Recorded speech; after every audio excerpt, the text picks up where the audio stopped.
Hai kabar teman-teman, pada video Islamologi kali ini kita akan belajar mengenai standarisasi dan kanonisasi Quran bagian yang kedua. Dan buat teman-teman yang sudah mensupport Al-Hayat Indonesia di Patreon, kami mengucapkan banyak terima kasih.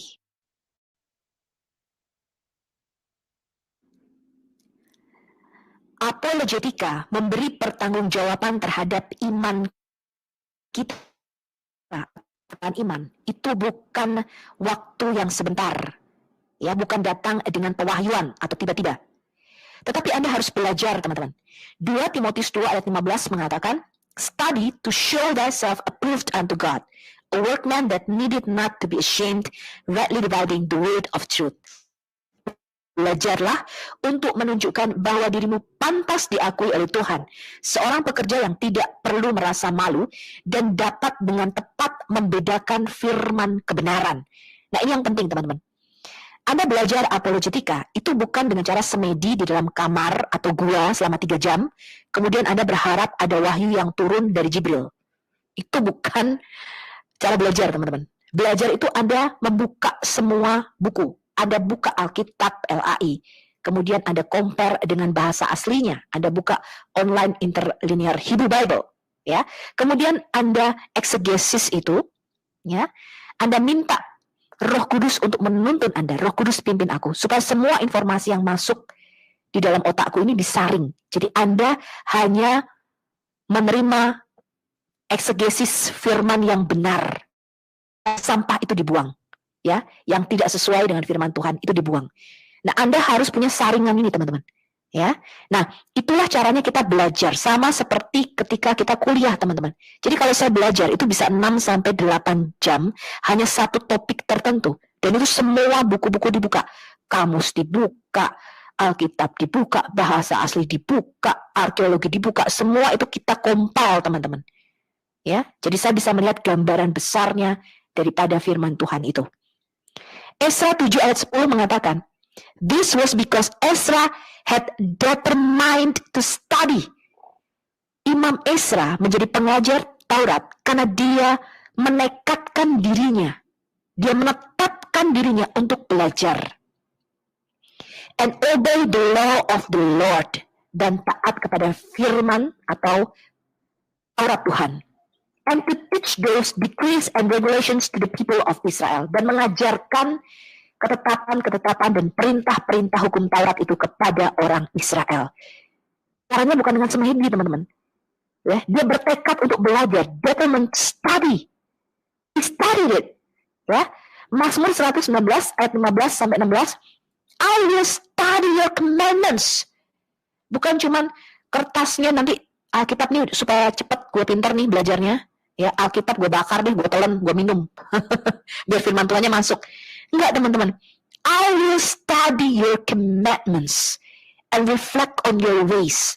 I will delight in your decrees and not forget your word. Ya, jadi aku telah menetapkan diriku untuk belajar Taurat-Tauratmu ya Tuhan, dan merenungkannya. Dan aku akan bersuka cita di dalam perintah-perintahmu, dan aku tidak akan melupakan titah-titahmu atau firman-firmanmu. Sekarang kita melihat dulu perselisihan antara Ali bin Abi Thalib, mantu daripada Muhammad, suami Fatimah, anak perempuan daripada Muhammad, dengan khalifah pertama Abu Bakar. Jadi kita melihat dalam sejarah Islam sudah terjadi perebutan kekuasaan, ya, bahkan setelah Muhammad mati. Nah, ini sejarah yang sangat berbeda. Ternyata ada bau-bau politiknya di sini. Kita lihat dulu. Terlepas dari kontroversi bahwa Ali tidak senang melihat Abu Bakar menjadi khalifah pertama, tetapi sumber-sumber Islam mencatat sumpah Ali yang menjadi alasannya tidak menghadiri pelantikan Abu Bakar. Ali berkata, "Aku melihat bahwa Al-Quran telah ditambahkan. Sehingga aku bernasar, aku tidak akan menggunakan jubahku kecuali untuk sembahyang, hingga aku bisa mengumpulkan Al-Quran." Setelah berhasil menyusun mushafnya, Ali menunjukkannya kepada sahabat-sahabat Nabi, namun mereka menolaknya. Sehingga Ali harus membawanya pulang kembali. Itulah pertama kali Al-Quran disusun yang dikenal dengan mushaf Ali atau mushaf Fatimah istrinya. Jadi pada pengumpulan pertama saja sudah ada versi mushaf dari Abu Bakar yang berbeda dengan mushaf Fatimah. Sumbernya Anda bisa baca dari Ibn Sa'ad, Kitab Al-Tabakat Al-Kabir, volume 2, halaman 338, Ibn Abi Syaibah volume 6 halaman 148, Yaqubi Kitab Al-Tariq volume 2 halaman 135 dan 136, Ibn Abi Dawud Kitab Al-Masahif halaman 10, Ibn Al-Nadim Firis halaman 30, Abu Hilal Al-Askari volume 1 halaman 219-220, Abu Buaim volume 1 halaman 67, Ibn Abdul Bar Al-Istiyab halaman 333 dan 334, Ibn Jusai volume 1 halaman 4, Ibn Abi Al-Hadid volume 1 halaman 27, Asyuti Al-Itqan fi Ulum Al-Quran volume 1 halaman 204 dan 248, Kulaini Al-Kafi volume 8 halaman 18, Sulaiman bin Qais Al-Hilali Kitab Sulaiman bin Qais halaman 72 dan 108, Basair Al-Darajat halaman 193, Kulaini Al-Kafi volume 2 halaman 633, Abu Mansur Al-Tabrisi volume 1 halaman 107, 255, 258, Ibn Syah Rashid Manaqib Al-Abi Talib volume 2 halaman 42. Sejarah pengumpulan Al-Quran versi Utsman dimulai oleh Umar yang mengusulkan kepada Abu Bakar yang menolak mushaf Al-Quran yang telah disusun oleh Ali dengan alasan banyaknya penghafal Quran yang mati ketika perang Yamama. Ada di Sahih Al-Bukhari volume 6, buku 61, hadits nomor 509. Kemudian Abu Bakar sebagai khalifah memerintahkan sahabat-sahabat dan penghafal Quran untuk melakukan pengumpulan Quran.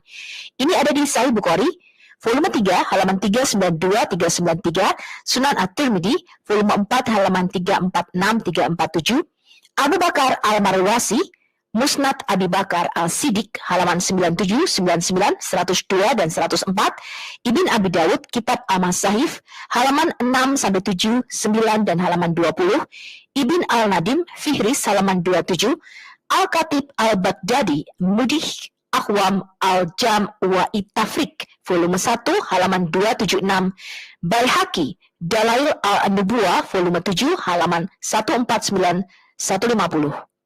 Mushaf tersebut dikenal dengan Mushaf Abu Bakar atau Mushaf Hafsah anaknya.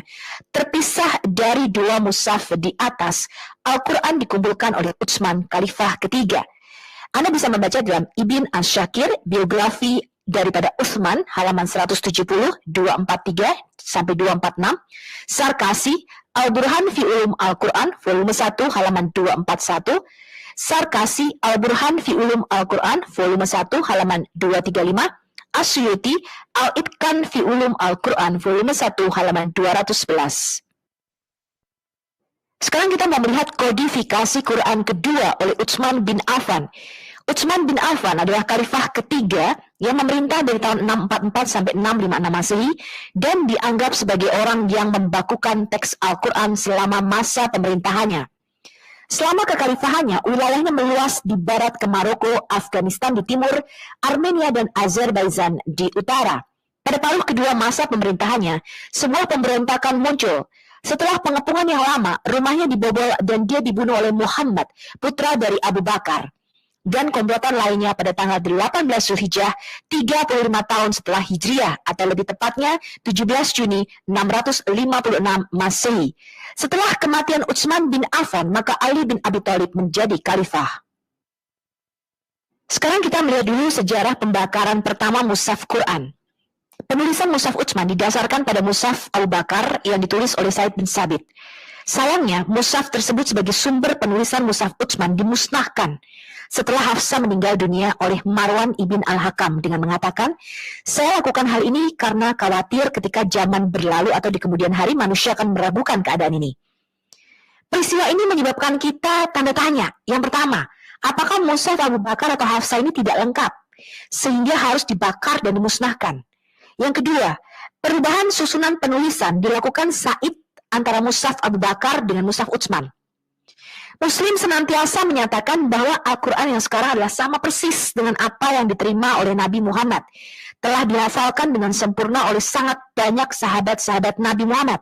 Tidak pernah ada kesalahan dalam penulisannya, sangat cermat dalam penyusunannya. Benarkah demikian? Kenyataannya dari sumber-sumber Islam menyatakan Al-Quran memiliki 3 versi setidaknya.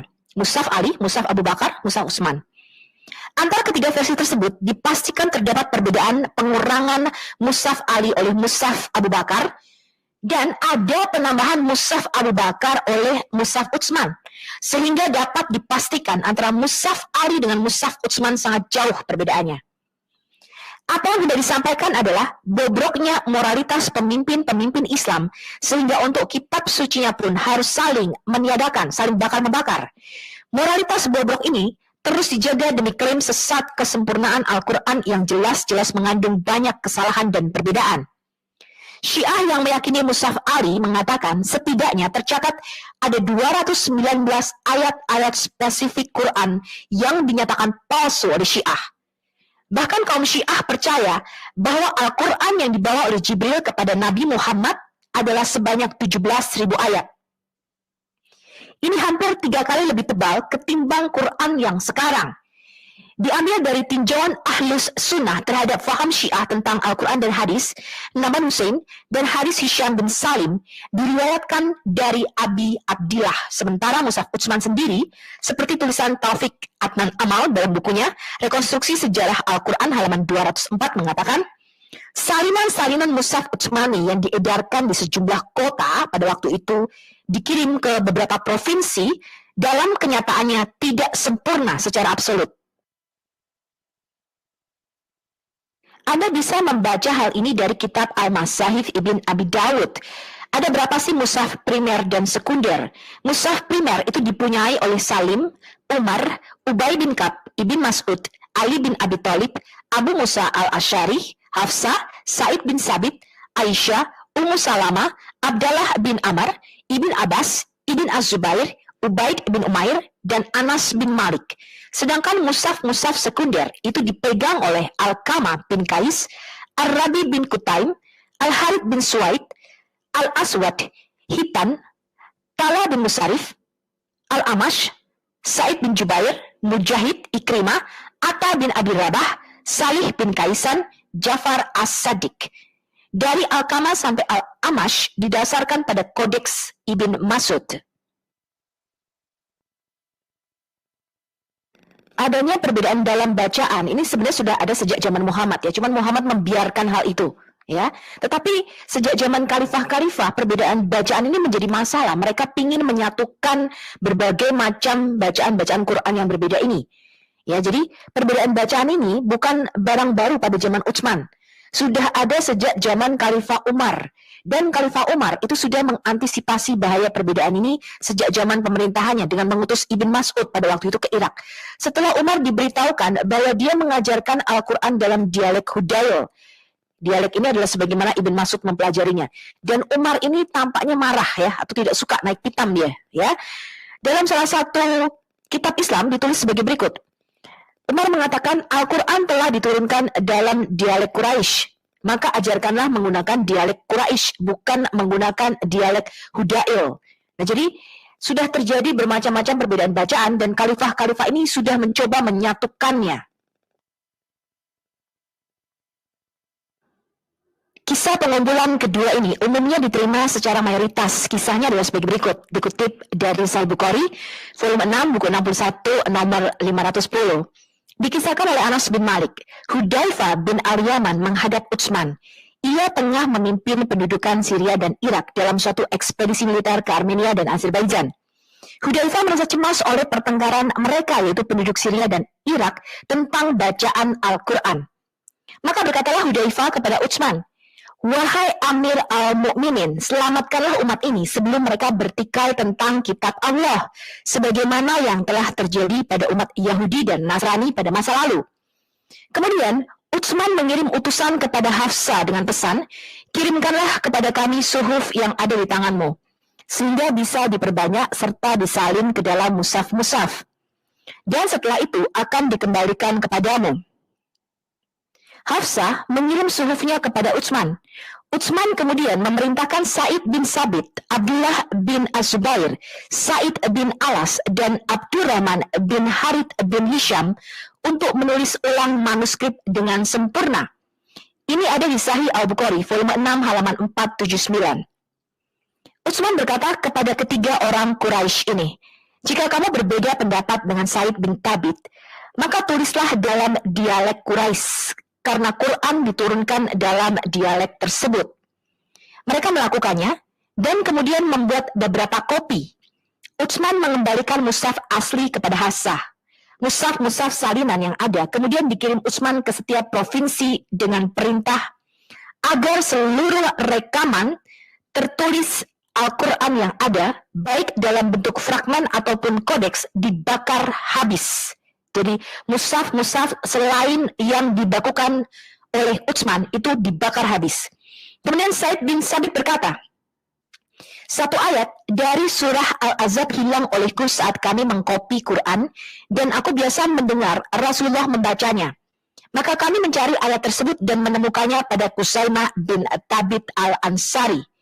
Ayat tersebut adalah, di antara orang-orang mukmin itu ada orang-orang yang menepati apa yang telah mereka janjikan kepada Allah. Quran surah 33 ayat 23. Ini ada di Sahih Al-Bukhari 4984, buku 66, hadis 6. Inggris referensinya volume 6, buku 61, hadis 507. Masalah perbedaan bacaan ini terus berlanjut. Hudzaifah bin Al-Yaman mengingatkan Khalifah pada tahun 25 Hijriah dan pada tahun itu juga Utsman menyelesaikan masalah perbedaan yang ada sampai tuntas dengan cara dia menyuruh mushaf-mushaf lainnya yang berbeda dengan mushaf yang dia standarisasi untuk dibakar. Ya, beliau mengumpulkan umat Islam dan menerangkan masalah perbedaan dalam bacaan Al-Quran sekaligus meminta pendapat mereka tentang bacaan dalam beberapa dialek. Walaupun beliau sadar bahwa beberapa orang akan menganggap bahwa dialek tertentu lebih unggul sesuai dengan afiliasi kesukuan. Ketika ditanya pendapatnya sendiri, Utsman menjawab sebagaimana diceritakan oleh Ali bin Abi Thalib, saya tahu bahwa kita ingin menyatukan manusia pada satu mushaf atau mushaf wahid. Oleh sebab itu, tidak akan ada perbedaan dan perselisihan. Dan kami menyatakan hal ini sebagai usulan yang sangat baik. Jadi dalam pembicaraan ini sebenarnya tidak ada perbedaan dialek, teman-teman. Tetapi para ulama sekarang ingin menafsirkan bahwa perbedaan bacaan itu adalah dialek. Kalau dialek ini nggak mungkin bisa diubah, karena dialek ini bicara mengenai lidah. Ya, jadi misalnya suku Madura, suku Sunda, suku Batak, suku Jawa, itu punya dialek tertentu, logatnya. Itu nggak mungkin bisa dibakar atau diubah. Ya, karena itu sudah turunan, teman-teman. Ya, misalnya suku tertentu, dia tidak bisa mengucapkan F. Ya, orang Arab itu nggak bisa mengucapkan ya teman-teman, B misalnya, ya mereka nggak bisa shampoo gitu ya, tapi jambu gitu. Nah itu nggak bisa dirubah. Bagaimana cara mengubahnya? Perbedaan ini kalau kita melihat di dalam hadis adalah perbedaan kata, sehingga perbedaan kata ini menyebabkan perbedaan makna.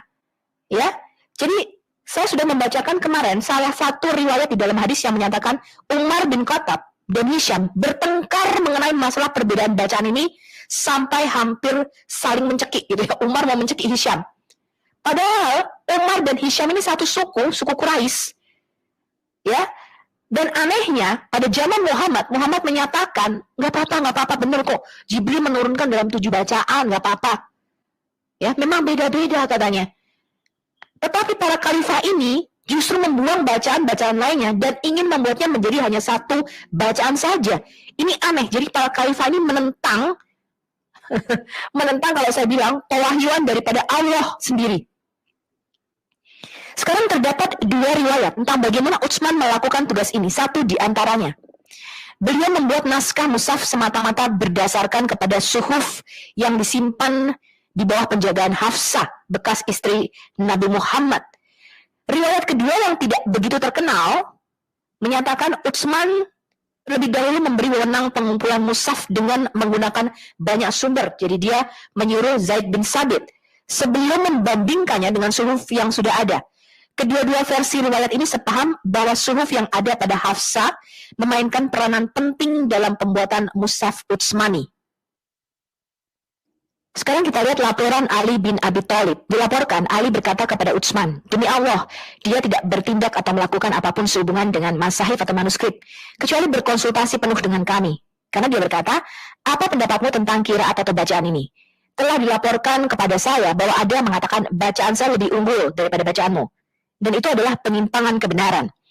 Lalu kami bertanya kepadanya, apa pandanganmu tentang hal ini? Dia menjawab, pandangan saya adalah bahwa kita harus mempersatukan umat dalam satu teks atau mushaf wahid. Maka tidak akan ada lagi perpecahan atau perselisihan. Kami menjawab ide yang sangat bagus. Seseorang dari pertemuan di sana bertanya, siapa yang paling murni bahasa Arabnya di antara orang-orang dan bacaan siapa yang terbaik? Mereka mengatakan yang paling murni bahasa Arabnya di antara orang-orang itu adalah Sa'id ibn Alas. Dan pembaca terbaik di antara mereka adalah Sa'id bin Thabit. Dia, Utsman, berkata, biarlah dia menulis dan yang lain mendiktekan. Setelah itu mereka melakukan tugas mereka dan dia menyatukan orang-orang itu dalam satu teks. Ini ada di Ibn Abi Dawud, Kitab Al-Masahif halaman 22. Jadi Utsman saat menjabat khalifah meminjam suhuf dari Hafsah, kemudian menyalinnya dan menjilidnya dalam satu buku Quran. Utsman membuat beberapa kopian, kemudian dikirim ke beberapa daerah Islam. Dan dia memerintahkan pembakaran semua salinan Quran lainnya yang berbeda dimanapun itu ditemukan. Sumbernya adalah di Al-Bukhari, volume 3, halaman 393-394, Sunan At-Tirmizi, volume 4, halaman 347-348, Abu Bakar Al-Marwasi, Musnad Abu Bakar Al-Siddiq, halaman 99 dan 101, Ibn Abi Dawud, Kitab Al-Masahif, halaman 18-21, Baihaqi, Dalail Al-Nubuwah, volume 7, halaman 15051, Abu Hilal Askari, Kitab Al-Awail, volume 1, halaman 218. Jadi kita lihat bahwa dari awal, Quran tidak dihafal secara keseluruhan, melainkan terpisah-pisah. Jika tidak, maka tugas Sa'id akan sangat mudah. Dia hanya perlu memanggil 2 atau 3 orang untuk duduk di satu meja dan meminta mereka membacakan hafalan Qurannya, lalu ditulislah semua yang dihafalkan mereka. Sa'id bahkan membandingkan tugas ini seperti memindahkan gunung yang akan lebih mudah baginya.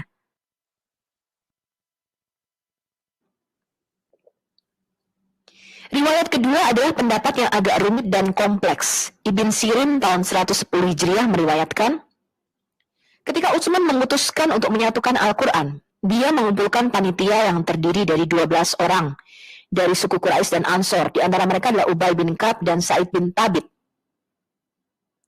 Identitas 12 orang ini bisa dilacak melalui beberapa sumber. Al-Mu'arridz As-Sadusi menyatakan, mushaf yang baru disiapkan oleh Utsman ini diperlihatkan kepada Sa'id bin Alas untuk dibaca ulang. Kemudian dia menambahkan Nafi bin Zubair bin Amr bin Naufal. Yang lain termasuk Sa'id bin Thabit, Ubay bin Ka'ab, Abdullah bin As-Subair, Abdul Rahman bin Hisham, Kathir bin Aflah. Kemudian Ibn Hajar menyebutkan beberapa nama lainnya. Anas bin Malik, Abdullah bin Abbas, Malik bin Abi Amir, dan Al-Bakilani menyebutkan selebihnya. Abdullah bin Umar dan Abdullah bin Amr bin Alas. Jadi inilah nama-nama yang disebutkan menjadi panitia Mushaf Utsmani. Malik bin An-Amir mengatakan, saya salah seorang dari mereka menulis mushaf dari sumber yang tertulis. Dan jika ada kontroversi mengenai ayat-ayat tertentu, mereka akan bertanya, dari mana si penulis mendapatkannya? Di kertas kulit ini maksudnya ya. Dan bagaimana Nabi Muhammad mengajar dia tentang ayat ini secara tepat. Dan mereka akan meringkas tulisan dan meninggalkan sebagian tempat kosong dan mengirimkannya kepada orang itu disertai pertanyaan untuk mengklarifikasi tulisannya. Oleh karena itu, naskah mushaf independen itu muncul secara bertahap. Dengan ke-12 orang itu mengesampingkan semua ayat yang tidak pasti dalam ejaan konvensional agar supaya Utsman dapat melihatnya secara pribadi. Abu Ubaid mencatat beberapa masalah yang ada. Salah satu yang tidak pasti contohnya dalam hal ejaan at-tabut, di mana menggunakan T terbuka, maftuhah, atau tertutup. Hani al-Barbari, seorang utusan Utsman, meriwayatkan sebagai berikut. Saya bersama Utsman, tatkala panitia sedang sibuk membanding-bandingkan mushaf. Dia mengutus saya agar menemui Ubay bin Ka'ab dengan tolang berikat kambing yang bertuliskan 3 kata yang berbeda dari 3 stiroh yang berbeda-beda. Masing-masing dari surah 2 ayat 259, surah 30 ayat 30, dan surah 86 ayat 17. Memintanya agar mengecek kembali ejaan-ejaannya. Lalu Ubay menuliskannya dalam kurung dengan ejaan yang sudah diubah. Jadi kalau kita melihat teman-teman, susunan-susunan surah yang sekarang ini, yang campur aduk dan tidak kronologis ini, memang dibuat oleh sahabat-sahabat Nabi. Ya, jadi mereka mengumpulkan 5 ayat dari sini, 5 ayat dari sini, 10 ayat dari sini. Ya, kalau Anda lihat beberapa ayat, kemudian mereka mencoba mengkanonisasi ini berdasarkan ingat-ingatan mereka. Makanya kalau kita baca Quran, ini ayat selanjutnya dan ayat sesudahnya itu tampaknya nggak berhubungan, teman-teman. Ya, ayat sebelum dan sesudahnya itu nggak ada koneksi, ini terputus koneksinya. Sehingga kita itu bingung. Makanya harus dibantu dengan asbabul nuzul, ya, sebab-sebab turunnya ayat ini. Sebab kalau Anda baca itu, ini bukan merupakan satu cerita yang runtut, ya, dan bukan merupakan satu kesatuan cerita yang utuh. Selain Mushaf Hafsah, Utsman juga merujuk pada Mushaf Aisyah. Ketika Utsman hendak membuat salinan atau naskah resmi, dia meminta Aisyah agar mengirimkan kepadanya kertas kulit atau suhuf yang dibacakan oleh Nabi Muhammad yang disimpan di rumahnya. Kemudian dia menyuruh Said bin Thabit membetulkan sebagaimana mestinya. Pada waktu itu Utsman merasa sibuk dan ingin mencurahkan waktunya mengurus masyarakat dan membuat ketentuan hukum sesama mereka. Begitu juga dengan Ibn Usta. Ini tahun 360 Hijriah melaporkan di dalam Al-Masahif dalam penyelesaian masalah pembuatan naskah Al-Quran tersendiri dengan menggunakan sumber utama, Utsman mengutus seseorang ke rumah Aisyah agar mengambil suhuf. Dalam usaha ini beberapa kesalahan telah terjadi dalam mushaf yang kemudian ditasyih sebagaimana mestinya. Dan riwayat ini kita tahu bahwa Utsman menyiapkan salinan mushaf independen berdasarkan secara keseluruhan pada sumber-sumber primer termasuk tulisan-tulisan sahabat ditambah dengan suhuf dari Aisyah. Umar bin Sabah meriwayatkan melalui Sawar bin Sabit melaporkan, saya masuk ke kelompok kecil untuk bertemu dengan Ibn Az-Zubair, lalu saya menanyakan kepadanya kenapa Utsman memusnahkan semua naskah kuno Al-Quran. Dia menjawab, pada zaman pemerintahan Umar ada pembual bicara yang telah mendekati khalifah memberitahukan kepadanya bahwa orang-orang telah berbeda dalam membaca Al-Quran. Umar menyelesaikan masalah ini dengan mengumpulkan semua salinan naskah Al-Quran dan menyamakan bacaan mereka. Ya, jadi penyatuan bacaan dalam mushaf wahid ini sudah sejak zaman Khalifah Umar. Ya, bahkan Abu Bakar kalau kita melihat sejarahnya. Tetapi menderita yang sangat fatal akibat tikaman maut sebelum beliau dapat melakukan upaya lebih lanjut. Jadi nggak selesai karena Umar ini sudah keburu dibunuh katanya. Ya. Kemudian pada zaman pemerintahan Utsman, orang yang sama datang untuk mengingatkannya masalah yang sama, yaitu perbedaan bacaan. Di mana kemudian Utsman memerintahkan untuk membuat mushaf tersendiri atau independen. Lalu dia mengutus saya menemui bekas istri Nabi Muhammad, Aisyah, agar mengambil kertas kulit atau suhuf yang Nabi Muhammad sendiri telah mendiktekan keseluruhan Al-Quran. Mushaf yang dikumpulkan secara independen ini kemudian dibandingkan dengan suhuf ini.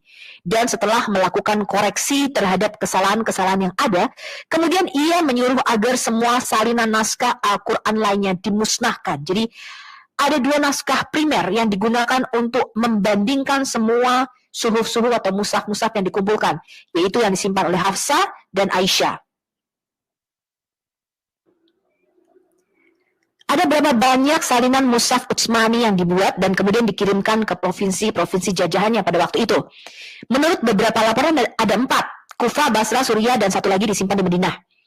Riwayat lain menambahkan Mekah, Yaman, dan Bahrain. Adanya lebih cenderung menerima laporan atau riwayat yang pertama. Profesor Sauki Daif percaya bahwa ada 8 naskah telah dibuat karena Utsman mengambil satu untuk dirinya sendiri. Untuk menguatkan pendapat ini, kita tahu bahwa Khalid bin Ilyas telah membuat perbandingan antara mushaf yang disimpan Utsman dan yang disediakan di Madinah. Oleh karena itu, 8 tempat untuk naskah mushaf ini kelihatannya lebih masuk akal. Kemudian Al-Yaqubi, seorang sejarawan Syiah, berkata bahwa Utsman mengirim mushaf ke Kufah, Basra, Madinah, Mekah, Mesir, Suriah, Bahrain, Yaman, dan Al-Jazirah. Kesemuanya itu adalah 9.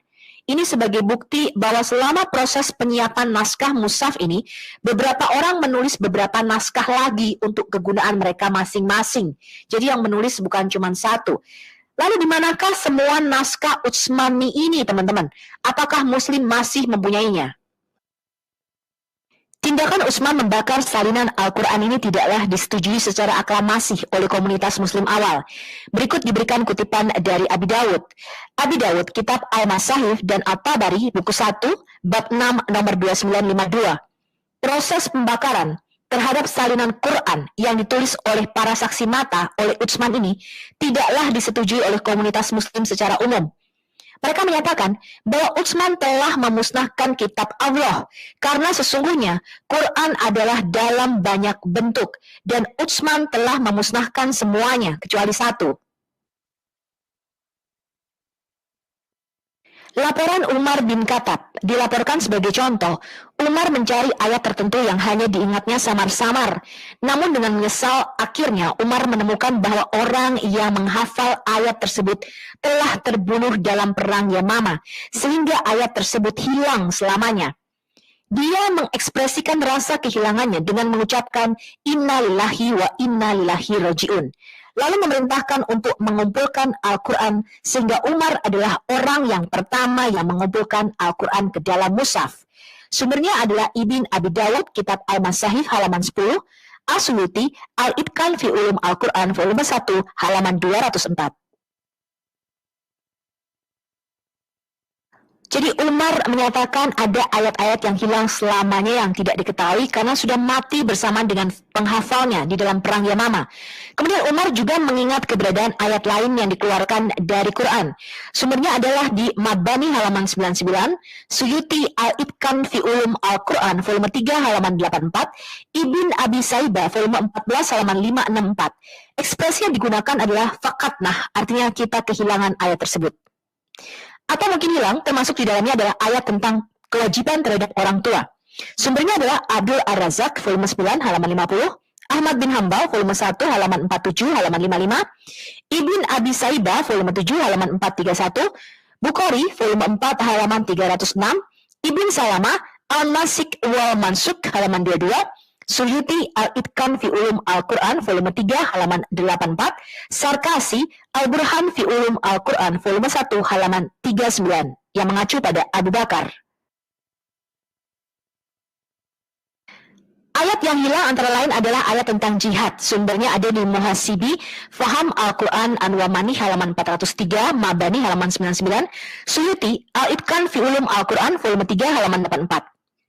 Menurut laporan As-Suyuti, dikisahkan bahwa Umar bertanya kepada Abdullah Rahman bin Auf al-Itqanah, apakah dia mengingat ayat berikut, berjuanglah seperti kalian berjuang untuk pertama kalinya. Ternyata ada ayat yang dilupakan ini, ya. Kemudian klaim Umar tentang ayat kewajiban terhadap orang tua yang hilang, ini juga diperkuat oleh 3 orang lainnya yang memiliki otoritas dalam Quran, yaitu Said bin Thabit, Abdullah bin Abbas, dan Ubay bin Ka'ab. Sumbernya ada di Abdul Ar-Razak, volume 9, halaman 52, Muhasibi, Faham Al-Quran Anwamani, halaman 400, As-Suyuti, Al-Itqan fi Ulum Al-Quran, volume 3, halaman 84. Contoh laporan lainnya dalam As-Suyuti Al-Itqan fi Ulum Al-Quran adalah Al-Tabrani melaporkan bahwa Umar bin Khattab berkata, Al-Quran itu terdiri dari 1.027.000 kata atau huruf. Sementara Al-Quran yang ada sekarang hanya tinggal sepertiganya atau 30%-nya saja. Kemudian ada ayat lainnya yang hilang menurut Umar, yaitu ayat tentang rajam sebagai hukuman bagi pezina. Sumbernya ada di Malik bin Anas, Muwattah, volume 2, halaman 824, Ahmad bin Hambal, volume 1, halaman 47 dan 55, Muhasibi, Faham Al-Quran Anwamani, halaman 398 dan 455, Sahih Bukhari, volume 4, halaman 305, Sahih Muslim, volume 2, halaman 1317, Sunan Ibnu Majah, volume 2, halaman 853, Sunan At-Tirmizi, volume 2, halaman 442 dan 443, Sunan Abi Dawud, volume 4, halaman 145, Ibn Qutaibah, Tawil Muqtalif Al-Hadid, halaman 313, Ibn Salamah, Al-Nasik wal Mansuk, halaman 22, Baihaqi, Al-Sunan Al-Kubra, volume 8, halaman 211-213. Seperti dikutip dari Sahih Bukhari, volume 8, hadis 817, halaman 539-540, buku 82. Dan di antara yang dinyatakan Allah adalah ayat-ayat tentang rajam. Dan kami telah menghafalkan dan mengerti ayat-ayat tersebut. Rasulullah melakukan hukum rajam ini, begitu juga dengan kami. Saya khawatir bahwa setelah waktu yang lama berlalu, seseorang akan berkata, demi Allah, kami tidak menemukan ayat-ayat rajam dalam kitab Allah. Tetapi Umar tidak dapat meyakinkan sahabat-sahabatnya untuk memasukkan ayat rajam ini ke dalam Quran. Sebab tidak ada orang yang menyokong pendapatnya, sehingga persyaratan minimal kesaksian 2 orang tidak terpenuhi. Jadi mungkin sahabat-sahabatnya mengira pada waktu itu ini hukuman ini paling kejam ya. Mereka melihat orang dirajam itu kejam sekali. Jadi mereka mengatakan, aduh aku udah lupa nih. Gue udah gak inget lagi nih ayat-ayat rajam. Ya. Jadi mereka sepakat untuk tidak memasukkan ayat rajam ini. Namun walaupun demikian, hukuman rajam sampai sekarang masih diberlakukan oleh Muslim, walaupun ayat ini hilang dari Quran, yang nggak ada di dalam Quran. Sumbernya adalah di Asyuti, Al-Itqan fi Ulum Al-Quran, volume 1 halaman 206. Namun beberapa sahabat Nabi itu kemudian mengingat keberadaan ayat rajam ini, termasuk Aisyah. Sumbernya ada di Ahmad bin Hanbal, volume 5 halaman 183. Mengutip Said bin Tabit dan Said Alas Abdul Ar-Razak, Asyuti Al-Itqan fi Ulum Al-Quran, volume 3 halaman 82 dan 86. Kemudian Asyuti Al-Dur Al-Mantur, volume 5 halaman 180, mengutip Ubay bin Ka'ab dan Ikrimah. Menurut laporan Asyuti dalam Al-Itqan fi Ulum Al-Quran, ayat rajam ini dilaporkan ada di dalam Mushaf Ubay bin Ka'ab dan ditempatkan di dalam surah Al-Ahzab atau surah 33. Bunyi ayat ini adalah, apabila seorang laki-laki dewasa dan seorang perempuan dewasa berzina, maka rajamlah keduanya. Itulah kepastian hukum dari Allah. Ya, dan Allah Maha Kuasa lagi bijaksana. Kenapa ayat ini dihilangkan oleh mereka, teman-teman? Apa mungkin kebanyakan dari mereka berzina ya, sehingga mereka takut kalau ayat ini diturunkan di dalam Quran, bisa dihukum rajam itu mereka rame-rame ya. Sekarang kita lihat laporan Aisyah. Aisyah melaporkan bahwa ada satu lembaran yang berisi 2 ayat, termasuk ayat-ayat rajam, ditulis dalam lembaran yang disimpan di bawah tempat tidurnya. Sayang pada waktu pemakaman Nabi Muhammad SAW, seekor binatang jina atau dajin memakannya hingga musnah. Nah, disebutkan dalam bahasa Arab, dajin ini bisa berarti hewan seperti kambing, domba, ataupun unggas katanya ya. Tapi kebanyakan sepakat ini kayaknya kambing nih ya. Nah, sumbernya ada di Ibrahim bin Ishaq al-Harbis, Garib al-Hadith menyebutkan syal yang berarti domba. Kemudian Samaksari, Al-Kasaf, volume 3, halaman 518. Kemudian Sulaiman bin Qais Al-Hilali, kitab Sulaiman bin Qais, halaman 108. Kemudian Al-Fadl bin Sedan Al-Ida, halaman 211. Kemudian Abdul Al-Jalil Al-Kaswini, halaman 133. Jadi ada banyak sumber-sumber yang menyebutkan ayat-ayat rajam dan menyusui orang dewasa ini dimakan kambing ya teman-teman ya. Nah, peristiwa hilangnya ayat-ayat Al-Quran akibat dimakan binatang kambing ini sungguh menggelikan, menyedihkan ya, dan membuktikan bahwa Allah Subhanahu wa Ta'ala adalah pembohong karena tidak bisa memenuhi apa yang Dia janjikan dalam ayat berikut. Quran surah 15 ayat 9. Sesungguhnya kamilah yang menurunkan Al-Quran dan sesungguhnya kami benar-benar memeliharanya. Peristiwa ini terjadi saat rumah sedang sibuk dengan pemakaman Nabi Muhammad SAW. Nah, yang saya herankan ya teman-teman ya, sekalipun itu kertasnya dimakan sama kambing, atau mungkin cuma Aisyah aja nih yang punya ayat rajam dan ayat menyusui dewasa. Saya nggak tahu kenapa sahabat lainnya nggak punya ayat ini ya. Tapi kan kalau mereka hafal ayat-ayatnya, tinggal ditulis lagi dong, karena mereka sudah hafal, kan ada di dalam ingatan dan di dalam dada mereka katanya. Ya, jadi biarpun kertasnya dimakan kambing, mereka kan tetap ingat. Masa otaknya dimakan kambing gitu ya, kecuali dia punya otak dimakan sama kambing ya kan. Nah sumber-sumber ini Anda juga bisa baca di dalam Ahmad bin Hanbal volume 4 halaman 269, Sunan Ibnu Majah volume 1 halaman 626, Ibn Qutaibah Tawil halaman 310, Syafi'i kitab ya volume 5 halaman 23, volume 7 halaman 208. Laporan Ibn Majah. Menurut laporan dari Ibn Majah menceritakan bahwa Aisyah berkata, Ayat al-rida'ah, ayat menyusui dewasa ya, sebanyak 10 kali telah diturunkan oleh Allah Subhanahu wa taala dan ditulis dalam mushaf di bawah kasurku. Tetapi manakala wafatnya Nabi Muhammad Rasulullah ya, kami sibuk dengan pemakamannya, maka ayat-ayat tersebut hilang. Kemudian satu contoh adalah laporan dari Asyuti dalam Al-Itqan fi Ulum Al-Quran sebagai berikut. Aisyah menyatakan surah Al-Ahzab, surah 33 ayat 56, pada masa Nabi adalah lebih panjang, yaitu dibaca wa ala alladina yusalluna al-suhuf al-uwal, selepas innallah hawa malaikatuhu yusalluna al-nabi. Aisyah berkata, yaitu sebelum Utsman mengubah mushaf. Jadi lihat nih, Aisyah menyatakan di dalam laporan pertamanya bahwa Utsman itu yang mengubah ayat-ayat, yang mengubah beberapa mushaf Quran, sehingga kita nggak tahu lagi aslinya mana. Ini adalah salah satu contoh laporannya. Ya, Aisyah dilaporkan menyatakan bahwa saat Nabi Muhammad masih hidup, surat Al-Ahzab atau surat 33 adalah 3 kali lebih panjang daripada yang ada di dalam mushaf Utsman.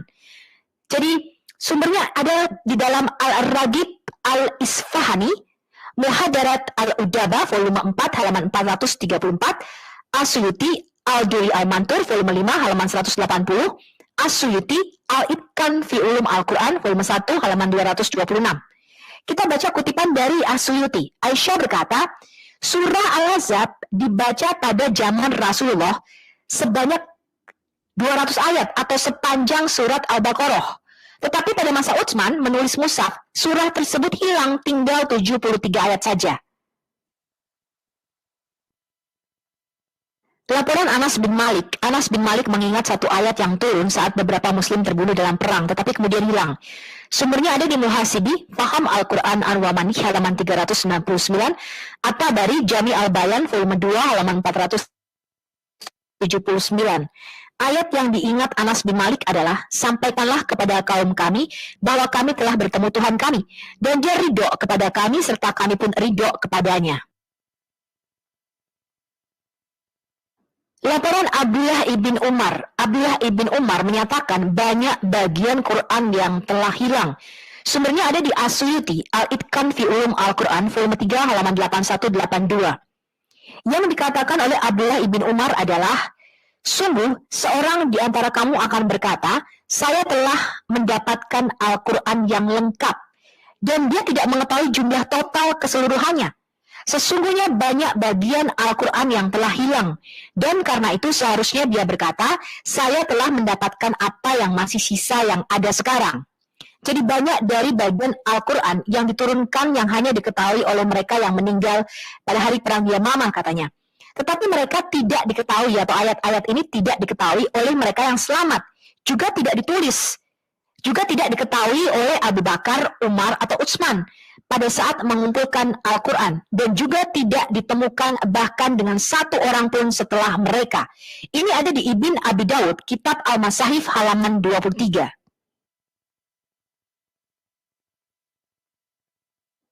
Sekarang kita lihat laporan Ubay bin Ka'ab. Ubay bin Ka'ab sebagai contoh menuliskan surah 98 berbeda, di mana Ubay mengklaim versi dia adalah yang dia dengar langsung dari Nabi Muhammad SAW. Menurut Arthur Jeffrey dalam Materials, ayat yang dimaksud berbunyi, sesungguhnya agama di sisi Allah adalah Al-Hanifiyah, bukan Yahudi, dan bukan pula Nasrani. Maka barang siapa yang berbuat baik tidak akan diingkari jerih payahnya. Nah, perbedaan Quran surah 3, Ali Imran ayat 19 di dalam Mushaf Ibn Mas'ud juga mencatat, Inna dinna indalalil Hanifiyah. Dan hal ini berbeda dengan Razam Usmani yang mengatakan Inna dinna indalalil Islam. Ini ada di dalam Al-Masahif Ibn Abi Daud. Jadi pada zaman Utsman, kata-kata ini diubah menjadi agama yang diridhoi adalah Islam. Padahal Ubay bin Ka'ab dan Ibn Mas'ud mencatat agama yang diridhoi adalah Al-Hanifiyah, agama yang lurus. Ubay juga berpendapat bahwa surah 33, surah Al-Ahzab, seharusnya lebih panjang sama seperti Aisyah, ya 3 kalinya dari yang ada sekarang. Di mana yang dia yakin ingat adalah ayat-ayat rajam yang tidak tertulis dalam Mushaf Utsmani. Ini hilang. Sumbernya adalah di Ahmad bin Hanbal, volume 5, halaman 132. Muhasibi, Faham Al-Quran Anwamani halaman 405. Baihaqi, Al-Sunan Al-Kubra, volume 8 halaman 211. Al-Hakim Al-Naisaburi, Al-Mustadrak, volume 2 halaman 415. As-Suyuti, Al-Itqan fi Ulum Al-Quran, volume 3 halaman 82. Klaim yang sama tentang jumlah ayat surah 33 dan keberadaan ayat-ayat rajam ini juga diutarakan oleh Umar dan Ikrimah dalam As-Suyuti Al-Duri Al-Mantur, volume 5 halaman 180. Sekarang kita mau lihat laporan Said bin Sabit. Klaim Ubay juga diperkuat oleh Said bin Sabit. Sumbernya adalah Sarkasi, Al-Burhan fi Ulum Al-Quran, volume 2, halaman 35, di mana ayat dikatakan seharusnya berada di surah 25 Al-Furqan. Mabani, halaman 83 dan 86 menyatakan ayat seharusnya berada di surah Al-Azab. As-Suyuti dalam Al-Itqan bahkan melaporkan Said bin Sabit mengerti ayat ini. Said bin Sabit dan Said bin Alas sedang menuliskan mushaf. Saat mereka sampai pada ayat ini, Said berkata, "Aku mendengar Rasulullah Shallallahu Alaihi Wasallam berkata, lelaki dewasa dan perempuan dewasa yang berzina, rajamlah mereka sebagai hukuman." Umar kemudian berkata, ketika ayat diturunkan, aku menemui Rasulullah Shallallahu Alaihi Wasallam dan berkata, akankah aku tulis ayat ini? Tetapi Rasulullah terlihat ragu-ragu. Inilah sebabnya mengapa ayat-ayat rajam sampai sekarang tidak ada di dalam Al-Quran. Kemungkinan besar juga hal ini untuk melindungi Aisyah, karena Aisyah pernah dituduh kedapatan berselingkuh, teman-teman. Dan kalau hal ini sampai terjadi, kemungkinan banyak sekali sahabat-sahabat Muhammad yang akan dihukum oleh hukuman rajam ini. Walaupun demikian, teman-teman, sampai sekarang Muslim masih memberlakukan hukuman rajam ini ya. Nah, sekarang kalau kita lihat nih, ada dua surah pendek yang dikenal dengan surah Al-Hafid dan surah Al-Kal yang tercatat di dalam Mushaf Ubay, dan ini tidak ada di dalam Al-Quran yang sekarang ini. Sumbernya adalah Muhasibi, Faham Al-Quran Anwamani halaman 400 dan 401, Ibn Al-Nadim, Fihris halaman 30, Al-Ragib Al-Isfahani, Muhadarat Al-Udaba, volume 4, halaman 433, Sarkasi, Al-Burhan fi Ulum Al-Quran, volume 2, halaman 37, Haytami, Majam Al-Zawaid, volume 7, halaman 157, As-Suyuti, Al-Itqan fi Ulum Al-Quran, volume 1, halaman 226-227. Mengenai dua surah yang tidak ada di dalam Al-Quran yang sekarang, ini sumbernya dapat kita baca dari As-Suyuti Al-Itqan fi Ulum Al-Quran, volume 1, halaman 226-227, dan volume 3, halaman 85. Hal ini diketahui juga oleh Umar dan sahabat-sahabat Nabi lainnya. Kutipan dari As-Suyuti adalah, dua surah yang bernama Al-Kal dan Al-Hafid telah ditulis dalam Mushaf Ubay bin Ka'b dan Mushaf Ibn Abbas. Sesungguhnya, Ali bin Abi Thalib mengajar kedua surah tersebut kepada Abdullah Al-Ghafiqi, Umar bin Khattab dan Abu Musa Al-Asy'ari juga membacanya.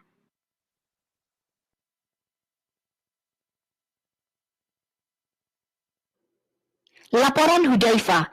Kesaksian juga diperkuat oleh Hudzaifah bin Al-Yaman yang menemukan sekitar 70 ayat yang tidak tercantum dalam Mushaf Utsmani, ayat-ayat yang biasa dibacanya saat Nabi Muhammad masih hidup. Sumbernya ada di As-Suyuti Al-Duri Al-Mantur, volume 5, halaman 180, mengutip dari Imam Bukhari, Kitab At-Tahlik. Hudzaifah juga meyakini bahwa surah 9, surah Al-Bara'at atau surah At-Taubah dalam Mushaf Utsman hanyalah seperempat dari yang biasa dibacanya saat Nabi Muhammad masih hidup. Sumbernya ada di Al-Hakim Al-Naisaburi, Al-Mustadrak, volume 2, halaman 331, Haytami, Majam Al-Zawaid, volume 7, halaman 28-29, As-Suyuti, Al-Itqan fi Ulum Al-Quran, volume 3, halaman 84. Kutipan dari Al-Mustadrak, menurut Hudzaifah, Muslim membaca hanya seperempat dari surah At-Taubah, yang berarti sebagian besar dari ayat-ayatnya telah hilang. Pendapat ini diperkuat oleh ahli hukum terkenal abad 2 Hijriyah, yaitu Malik bin Anas, pendiri sekolah hukum Islam Maliki. Sumbernya ada di Sarkasi, Al-Burhan fi Ulum Al-Quran, volume 1, halaman 263, dan As-Suyuti Al-Itqan fi Ulum Al-Quran, volume 1, halaman 226. Dilaporkan juga bahwa surah ke-15 Al-Hijr dan ke-24 An-Nur seharusnya lebih panjang dari yang tercantum dalam Mushaf Utsman. Sumbernya ada di Sulaiman bin Qais Al-Hilali, Kitab Sulaiman bin Qais halaman 108, Abu Mansur Al-Tabrisi Al-Intijaj volume 1 halaman 222-286, Sarkasi Al-Burhan fi Ulum Al-Quran volume 2 halaman 35. Laporan Abu Musa Al-Azhari. Abu Musa Al-Azhari mengingat keberadaan dua surah yang panjang, di mana hanya satu ayat dari dua surah itu yang dia masih ingat. Namun dua surah itu tidak ada di dalam Mushaf Utsman. Sumbernya, Sahih Muslim volume 2 halaman 726, Muhasibi Faham Al-Quran Anwa Manik halaman 405, Abu Nuaim Hilyat Al-Awliyah volume 1 halaman 257, Baihaqi Dalai volume 7 halaman 156, Asyuti Al-Itqan fi Ulum Al-Quran volume 3 halaman 83. Satu ayat yang diingat oleh Abu Musa dalam sebuah surah yang panjangnya menyerupai surah Al-Musabihat atau surah 57, 59, 61, 62, dan 64 menurut Imam Muslim adalah, hai orang-orang beriman, mengapa kalian katakan apa yang tidak kalian lakukan? Maka dituliskan sebuah kesaksian di leher-lehermu dan kalian akan ditanyai tentangnya di hari kebangkitan.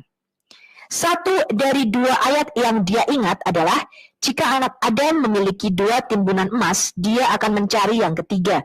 Juga dikutip oleh sahabat-sahabat Nabi Muhammad, yaitu Ubay. Dalam Mushaf Ubay, ayat ini ditempatkan di Quran surah 10 di antara ayat 24 dan ayat 25. Sumbernya adalah Ahmad bin Hambal, volume 5, halaman 131-132, Muhasibi Faham Al-Quran Anwa Mani, halaman 400-401, Sunan At-Tirmidzi, volume 5, halaman 370, Al-Hakim Al-Maisaburi Al-Mustadrak, volume 2, halaman 224, juga oleh Ibn Mas'ud. Sumbernya adalah Al-Raqib Al-Isfahani, Muhadarat Al-Udaba, volume 4, halaman 433. Laporan Ibn Abbas, Maslama bin Mukalat Al-Ansori, Ibn Mas'ud, Ali bin Abi Thalib, Ibn Al-Nadim, dan lainnya menyatakan demikian. Hal yang paling ironis adalah kesalahan mushaf itu ternyata diketahui juga oleh Utsman. Laporannya adalah sebagai berikut. Di dalam Biographical Dictionary Ibn Khalikan halaman 401 dikatakan Abu Ammar menyatakan bahwa dia mendengar kisah ini dari Qatada As-Sadusi. Ketika Mushaf Utsman ditulis dan diserahkan kepada Utsman bin Affan, dia berkata, ada kesalahan-kesalahan bahasa di dalam mushaf, tapi biarkan orang-orang Arab di padang pasir memperbaikinya dengan pengucapan mereka. Sekarang kita lihat dulu dua surah yang hilang dari Quran yang sekarang dan dari Mushaf Utsmani, yaitu surat Al-Qawl dan surat Al-Hafid. Surah 115 dan 116 yang ada di Mushaf Ubay bin Ka'b dan Mushaf Ibn Abbas serta Mushaf Abu Musa Al-Ash'ari. Menurut Arthur Jeffrey dalam bukunya The Materials, ayat-ayat tersebut adalah sebagai berikut. Surat Al-Qawl, dengan nama Allah yang Maha Pengasih, Maha Penyayang, ya Allah, kami memohon kepadamu pertolongan dan ampunan. Kami menyanjungmu dan tidak bersikap kafir kepadamu. Kami ungkapkan puja-puji kepadamu dan kami tinggalkan orang-orang yang berlaku curang kepadamu. Kemudian surah Al-Hafid, dengan nama Allah yang pengasih, yang penyayang, ya Allah, kepadamulah kami menyembah dan kepadamulah kami bersembahyang serta bersujud, dan kepadamulah kami berjalan bergegas-gegas serta bersegera, dan berharap akan limpahan rahmat-Mu, dan kami takut akan azab-Mu. Sesungguhnya azab-Mu menimpa semua orang yang kafir. Kedua surah ini, selain tercatat dalam Mushaf Ubay bin Ka'b, juga tercatat dalam Mushaf Ibn Abbas dan Mushaf Abu Musa Al-Ash'ari. Sumber surah Al-Hafid dan surah Al-Qawl ini didokumentasikan misalnya di dalam kitab Al-Masahif oleh Abi Dawud, bab Jami Al-Quran, dan dalam Al-Itqan fi Ulum Al-Quran oleh Asyuti bab 19, yaitu jumlah surah dan ayat di dalam Quran. Di Dikisahkan oleh Sahal bin Sa'ad, saya mendengar Ibn Az-Zubair yang berada di mimbar di Mekah menyampaikan khotbah berkata, "Wahai manusia, Nabi biasa berkata, jika anak Adam diberi lembah yang penuh dengan emas, dia akan senang memiliki keduanya. Dan jika dia diberi yang kedua, dia akan senang memiliki yang ketiga. Karena tidak ada yang mengisi perut putra Adam kecuali debu. Dan Allah mengampuni orang yang bertobat kepadanya." Ubay berkata, kami menganggap ini sebagai perkataan dari Al-Quran hingga surah dimulai dengan bermegah-megahan untuk menumpuk hal-hal duniawi mengalihkanmu, yaitu Quran surah 102 ayat 1 diturunkan. Hal ini ada di dalam Sahih Al-Bukhari 6438, buku 81, hadis 27, Inggris referensinya volume 8, buku 76, hadis 446. Kita membaca lagi laporan Ibn Abbas. Ibn Abbas juga melaporkan adanya ayat tentang anak Adam. Sumbernya dari Asyuti Al-Itqan fi Ulum Al-Quran, volume 1, halaman 227. Dikutip dari Sahih Muslim nomor 2285. Ibn Abbas melaporkan bahwa Rasulullah berkata, jika anak Adam memiliki timbunan kekayaan, dia akan mencari yang berikutnya dan tidak akan merasa kenyang kecuali dengan debu. Jadi ayat ini hilang di dalam Quran yang sekarang. Laporan Maslama bin Mukalat Al-Ansari. Maslama bin Mukalat Al-Ansari menyebutkan dua ayat lagi yang tidak terdapat dalam Mushaf Utsman. Sumbernya adalah Asyuti Al-Itqan fi Ulum Al-Quran volume 3 halaman 84. Ayat yang dimaksud ini berbunyi, 1. Sesungguhnya orang-orang yang beriman dan berhijrah serta berjuang di jalan Allah dengan harta dan jiwa mereka, maka bergembiralah kamu, karena sesungguhnya kamu adalah orang-orang yang beruntung. 2. Dan orang-orang yang memberi tempat kediaman dan membantu serta berperang bersama mereka melawan kaum yang dikutuk Tuhan, maka tak satu jiwa pun yang mengetahui apa yang disimpankan untuk mereka dari berbagai hal yang menyenangkan pandangan mata, sebagai balasan terhadap apa yang mereka lakukan. Dan Aisyah melengkapi dengan ayat yang ketiga. Jadi 3 ayat ini hilang dari Quran yang sekarang. Sumbernya di Abdul Ar-Razzaq volume 7 halaman 470, Ibn Majah, Sunan volume 1 halaman 625-626.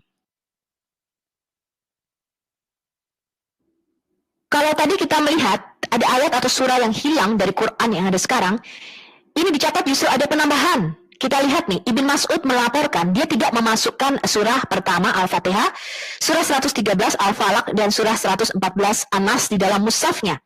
Sumbernya ada di dalam Ibn Abi Syaibah, volume 6, halaman 146-147, Ahmad bin Hanbal, volume 5, halaman 129-130, Ibn Qutaibah, Tawail Mushkil Al-Quran, halaman 3334, Ibn Al-Nadim, Fihrish, halaman 29, Bakilani, Al-Intisar, halaman 184, Al-Ragib Al-Isfahani, Muhadarat Al-Udaba, volume 4, halaman 434.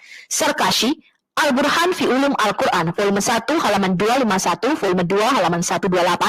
Haytami, Majam Al-Zawaid, volume 7, halaman 149-150. Asyuti, Al-Itqan fi Ulum Al-Quran, volume 1, halaman 224, 226, 270, dan 273.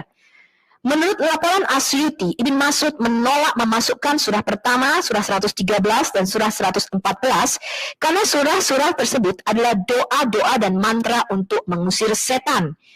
Ada juga yang mengatakan bahwa surah pertama 113 dan 114 ini merupakan doa Muhammad untuk cucunya Hasan dan Hussein. Hal ini diperkuat dengan laporan dari Al-Razi, Al-Tabari, dan Ibn Hajar. Namun ada beberapa kata dan kalimat dalam Mushaf Ibn Mas'ud yang tidak terdapat dalam Mushaf Utsman. Sumbernya adalah Arthur Jeffrey, Materials for the History of the Text of the Quran, The Old Codices, halaman 20-113. Laporan Ibn Mas'ud. Ibn Mas'ud dan beberapa sahabat Nabi lainnya juga mencatat beberapa ayat yang berbeda dari Mushaf Utsmani. Ini ada di dalam Arthur Jeffrey, Materials for the History of the Text of the Quran, The Old Codices, halaman 114-238. Tidak mengherankan jika dilaporkan bahwa Ibn Mas'ud menolak Quran hasil tulisan Sa'id bin Sabit ini sebagaimana terekam dalam laporan berikut. Dikutip dari Ibn Sa'd, Kitab Al-Tabaqat Al-Kabir, volume 2, halaman 444. Orang-orang telah berdosa dengan berbohong tentang bacaan Quran.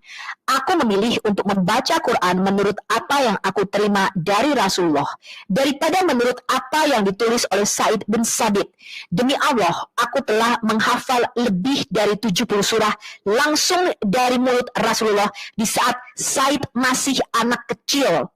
Ya, jadi Muhammad sendiri menegaskan kepakaran dari Ibn Mas'ud ini. Dan Anda sekarang mengambil Quran yang menurut Anda berasal dari Said bin Sabit yang menurut Ibn Mas'ud dikatakan itu adalah kebohongan. Laporan Abu Ammar, namun yang paling ironis adalah kesalahan mushaf ternyata diketahui juga oleh Utsman. Laporannya adalah sebagai berikut. Biographical Dictionary, Ibn Khalikan halaman 401. Abu Ammar menyatakan bahwa dia mendengar kisah ini dari Qatada As-Sadusi. Ketika mushaf Utsman ditulis dan diserahkan kepada Utsman bin Affan, dia berkata, ada kesalahan-kesalahan bahasa di dalam mushaf, tapi biarkan orang-orang Arab di padang pasir memperbaikinya dengan pengucapan mereka. Laporan Kusaimah ibn Thabit. Kusaimah ibn Thabit berkata, saya melihat bahwa Anda telah melewatkan 2 ayat dan belum menulisnya. Mereka berkata, yang mana? Dia menjawab, aku mendapatkannya secara langsung, tilkiyah, atau secara otomatis, secara spontan, dari utusan Allah Sallallahu Alaihi Wasallam, yaitu surah At-Taubah ayat 128. Sungguh telah datang kepada kalian, wahai kaum mukminin, seorang rasul dari kaum kalian sendiri yang merasa berat atas dirinya dengan apa yang kalian alami berupa keburukan dan kesulitan. Amat antusias terhadap keimanan kalian dan kebaikan keadaan kalian. Dan dia kepada kaum muslimin banyak kasih dan sayang. Sampai akhir surah dibacakan. Utsman berkata, saya bersaksi bahwa ayat-ayat ini dari Allah. Ini ada di Ibn Abi Dawud, Kitab Al-Masahif, halaman 11. Ibn Mas'ud bukanlah seorang diri yang tidak menyertakan Al-Fatihah sebagai bagian daripada Al-Quran. Sahabat lain yang menganggap surah penting ini bukan bagian dari Al-Quran adalah Ali bin Abi Thalib, yang juga tidak memasukkan surah 13, surah 34, surah 66, dan surah 96. Hal ini memancing perdebatan di kalangan para ulama apakah Al-Fatihah merupakan bagian dari Al-Quran atau ia hanya merupakan kata pengantar saja yang esensinya bukanlah bagian dari kitab suci.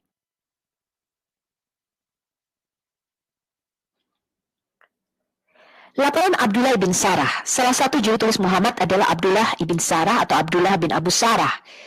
Suatu kali Rasulullah tengah mendiktekan untuknya Quran surah Al-Mu'minun, Quran surah 23 ayat 12-14 tentang penciptaan manusia. Di akhir ayat ke-14, Ibnu Abi Sarah itu takjub hingga tercetuslah kata-kata Fattabarakallahu ahsanul khaliqin.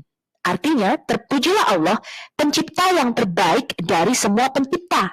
Jadi ada banyak pencipta-pencipta, ada banyak dewa-dewa. Ya. Allah ini karena yang terbaik. So blessed be God, the best of creators. Maha suci Allah, pencipta yang paling baik. Jadi Quran mengakui, pencipta bukan cuma satu, ada banyak. Tapi Allah yang terbaik katanya. Ya. Kemudian Rasulullah lantas berkata, tulislah itu, memang begitulah yang diturunkan. Ibnu Abi Sarah kemudian berkata, tapi itu perkataanku, omonganku. Muhammad menjawab, hal itu juga yang diwahyukan kepada aku. Jadi seperti itu juga diwahyukan kepada aku, sama katanya. Maka Abdullah ibn Sarah berkata, kalau Muhammad adalah nabi yang diturunkan wahyu, maka aku juga nabi yang diturunkan wahyu. Abdullah ibn Sarah kemudian berkata, sesungguhnya aku telah memalingkan Muhammad sesukaku. Jadi dia mempermainkan wahyu yang didiktekan oleh Muhammad. Dia mendiktekan kepadaku Azizun Hakim, maka aku mengatakan atau Alimun Hakim. Maka Muhammad berkata, ya udah tulis aja semuanya benar. Nah, ini yang menyebabkan perbedaan qiraat atau bacaan di antara para sahabat-sahabat Muhammad, ya seperti dalam video saya sebelumnya. Kemudian mereka datang kepada Muhammad, ya bacaan mana yang paling benar? Muhammad berkata, udah dua-duanya benar katanya. Kamu jangan berantem. Ya, baca dengan mana yang paling mudah katanya. Kemudian Abdullah ibn Sarah berkata, apapun yang aku katakan, yang aku tidak tuliskan, maka dia mengatakan, tulislah, memang seperti itu yang diturunkan. Ibn Sarah ini akhirnya murtad. Jadi dia termasuk salah satu dari 10 orang yang Muhammad perintahkan untuk dibunuh pada hari Fathul Mekah. Fathul Mekah ini adalah hari di mana Muhammad menyerang Mekah dengan pasukan, ya, kemudian membersihkan Ka'bah dari 360 berhala. Itu kira-kira terjadi tahun 630 sampai 631 Masehi, 1 tahun sebelum Muhammad mati. Jadi dia naik haji, berkeliling di Ka'bah itu masih ada berhalanya di situ. Ya, tapi Ibn Sarah ini kemudian meminta perlindungan kepada Utsman bin Affan karena Utsman ini merupakan saudara sepersusuan dari Ibn Sarah. Kemudian Utsman memohon pembebasan baginya. Lalu Nabi Muhammad pun membebaskannya. Ini ada di hadits riwayat Abu Daud nomor 4360. Syekh Al-Albani menyatakan ini grade-nya Hasan. Kemudian diceritakan Ibn Sarah ini minta ampun dan kembali memeluk Islam. Ya, sebab kalau gak dipenggal dia ya. Nah, menurut At-Tabari, surah Al-An'am ayat 93 itu turun berkaitan dengan Ibnu Abi Sarah dan Musailimah bin Al-Habib, ya, atau terkenal dengan Musailimah Al-Kadab, yang kemudian dia memproklamasikan dirinya sebagai nabi setelah Muhammad mati. Ini ada di Jami'ul Bayan Fitawil Al-Quran volume 11 halaman 536. Dalam beberapa sumber Islam dikatakan juru tulis Muhammad itu berjumlah 42 orang, ada yang mengatakan 50 lebih, ya. Abdullah ibn Sarah al-Amiri ini adalah salah satunya, dan dia adalah orang Quraisy pertama di antara mereka yang menulis di Mekah sebelum akhirnya dia berpaling dari Islam atau murtad. Jadi diceritakan ada 2 juru tulis Muhammad yang murtad. Satunya dikatakan orang Nasrani yang menjadi Muslim. Kemudian setelah tahu bahwa Muhammad ini ternyata nggak tahu apa-apa, ya, jadi nggak tahu tentang firman dan dia menulis sesuka-sukanya, akhirnya murtad. Jadi ada 2 orang yang dicatat murtad sebagai juru tulis Muhammad, ya. Nah, kemudian dikatakan Ibn Sarah ini dia berkata, saya biasa mengarahkan Muhammad kemanapun saya mau. Jadi dia biasa memalingkan Muhammad. Jadi Muhammad disetir sama juru tulisnya nih. Dia akan mendiktekan saya tadi ya, maha kuasa, maha bijaksana, dan aku memberikan saran yang maha bijaksana saja. Kemudian Muhammad berkata, ya semuanya sama aja lah katanya. Pada kesempatan tertentu dia berkata, tulis ini dan itu, tetapi saya menulis sebagian saja. Dan Muhammad berkata, tulis apapun yang kamu suka. Jadi ketika juru tulis Abdullah ini bin Sarah mengungkapkan siapa Muhammad, dia menulis di dalam Al-Qur'annya. Dan siapa yang melakukan kejahatan yang lebih besar daripada dia yang memalsukan kebohongan melawan Tuhan atau mengatakan bagiku itu telah diwahyukan ketika tidak ada yang diwahyukan kepadanya. Tadi ya, surah Al-An'am ayat 93. Ya, ini diturunkan khusus untuk Abdullah ibn Sarah berkaitan dengan peristiwa ini. Ini ada di dalam As-Sirah oleh Al-Iraqi. Kemudian Al-Bukhari dalam Sahih Al-Bukhari di bab alamat nubuwah fi al-Islam meriwayatkan sebuah hadis riwayat Anas bin Malik. Ada seorang mu'alaf asalnya beragama Nasrani, berasal dari kalangan Bani Najjar, masih sesuku dan kerabat dari Anas bin Malik. Pasca keislamannya, ia mendapat amanah untuk menulis wahyu sebagaimana Ibnu Abi Sarah. Di mata sahabat, orang ini begitu dikagumi karena telah menghafalkan surah Al-Baqarah dan Ali Imran. Waktu itu, siapa saja yang bisa menghafal kedua surah tersebut sangat dihormati dan dikagumi. Kemudian dia murtad dan kembali ke agama Nasrani dan menceritakan bahwa Muhammad tidak mengerti apa-apa, melainkan apa yang aku tulis. Dalam ayat 796 sampai 798, Al-Hafidz Al-Iraqi mengatakan, mereka menyebutkan 3 orang yang menulis untuk Nabi menjadi murtad. Ibn Abi Sarah dan Ibn Katal dan seorang lagi yang namanya tidak diketahui. Tidak seorang pun dari mereka kembali ke agama Islam kecuali Ibn Abi Sarah. Ini ada di kitab Al-Fiyat As-Sirat Nabawiyah, Sirat Rasulullah, dan Al-Tabakat Al-Kabir. Dalam buku Fihris karya Al-Nadim, halaman 79, dituliskan daftar kitab-kitab kuno yang membahas tentang perbedaan antar manuskrip Quran kuno. Kitab-kitab tersebut antara lain, yang pertama adalah perbedaan antara manuskrip penduduk Madinah, Kufah, dan Basra menurut Al-Kisai. Yang kedua, Kalaf, buku tentang perbedaan manuskrip. Yang ketiga, perbedaan antara penduduk Kufah, Basra, dan Syria tentang manuskrip, karya Al-Farah. Keempat, perbedaan antar manuskrip karya Al-Sijistani. Yang kelima, Al-Madani tentang perbedaan antar manuskrip dan pengumpulan Al-Quran. Keenam, perbedaan manuskrip antara penduduk Syria, Hijaz, dan Irak karya Ibn Amir Al-Yashubi. Ketujuh, buku karya Muhammad Ibn Abdul Rahman Al-Ishbahani tentang perbedaan manuskrip. Dari daftar yang dibuat oleh Ibn Al-Nadim, sekitar tahun 988 Masehi, ternyata sudah ada setidaknya 7 buku karya ulama kuno yang membahas tentang perbedaan antar manuskrip Quran kuno. Perbedaan ini ternyata terjadi setidak-tidaknya antara 4 kopian yang dikirim oleh Utsman, yaitu di Madinah, Kufah, Basra, dan Syria atau Damaskus. Kodeks Utsmani, mereka melakukan apa yang diperintahkan Utsman, dan setelah membuat banyak salinan atau kopi, Utsman mengembalikan manuskrip aslinya ke Hafsa. Utsman mengirim ke setiap provinsi 1 kopian dari apa yang sudah ditulis mereka, dan memerintahkan Quran yang ditulis lainnya, baik apa yang ditulis sebagian atau utuh, untuk dibakar. Ini ada di Sahih Al-Bukhari 4987, buku 66, hadits 9. Inggris referensinya volume 6, buku 61, hadis 510. Utsmani Quran dibuat dalam dialek Quraisy dan dikirim ke 5 provinsi, Medina, Mekah, Basra, Kufah, dan 1 ke Damaskus. Di manakah sekarang manuskrip yang dikirim ke setiap provinsi ini? Kemudian ada yang mengatakan ada 9 provinsi zaman Utsman: Basra, Baghdad, Damaskus, Yerusalem, Kairo, Alexandria, Aden, Herat, dan Nishapur. Apa otoritas Utsman bin Affan menyatukan bacaan Quran yang diturunkan oleh Jibril dalam 7 qiraat? Ada setidaknya 4 mushaf lain yang beredar selain mushaf Utsman, yaitu mushaf Ibn Mas'ud, mushaf Ubay bin Ka'ab, mushaf Ali bin Abi Thalib, dan mushaf Ibn Abbas.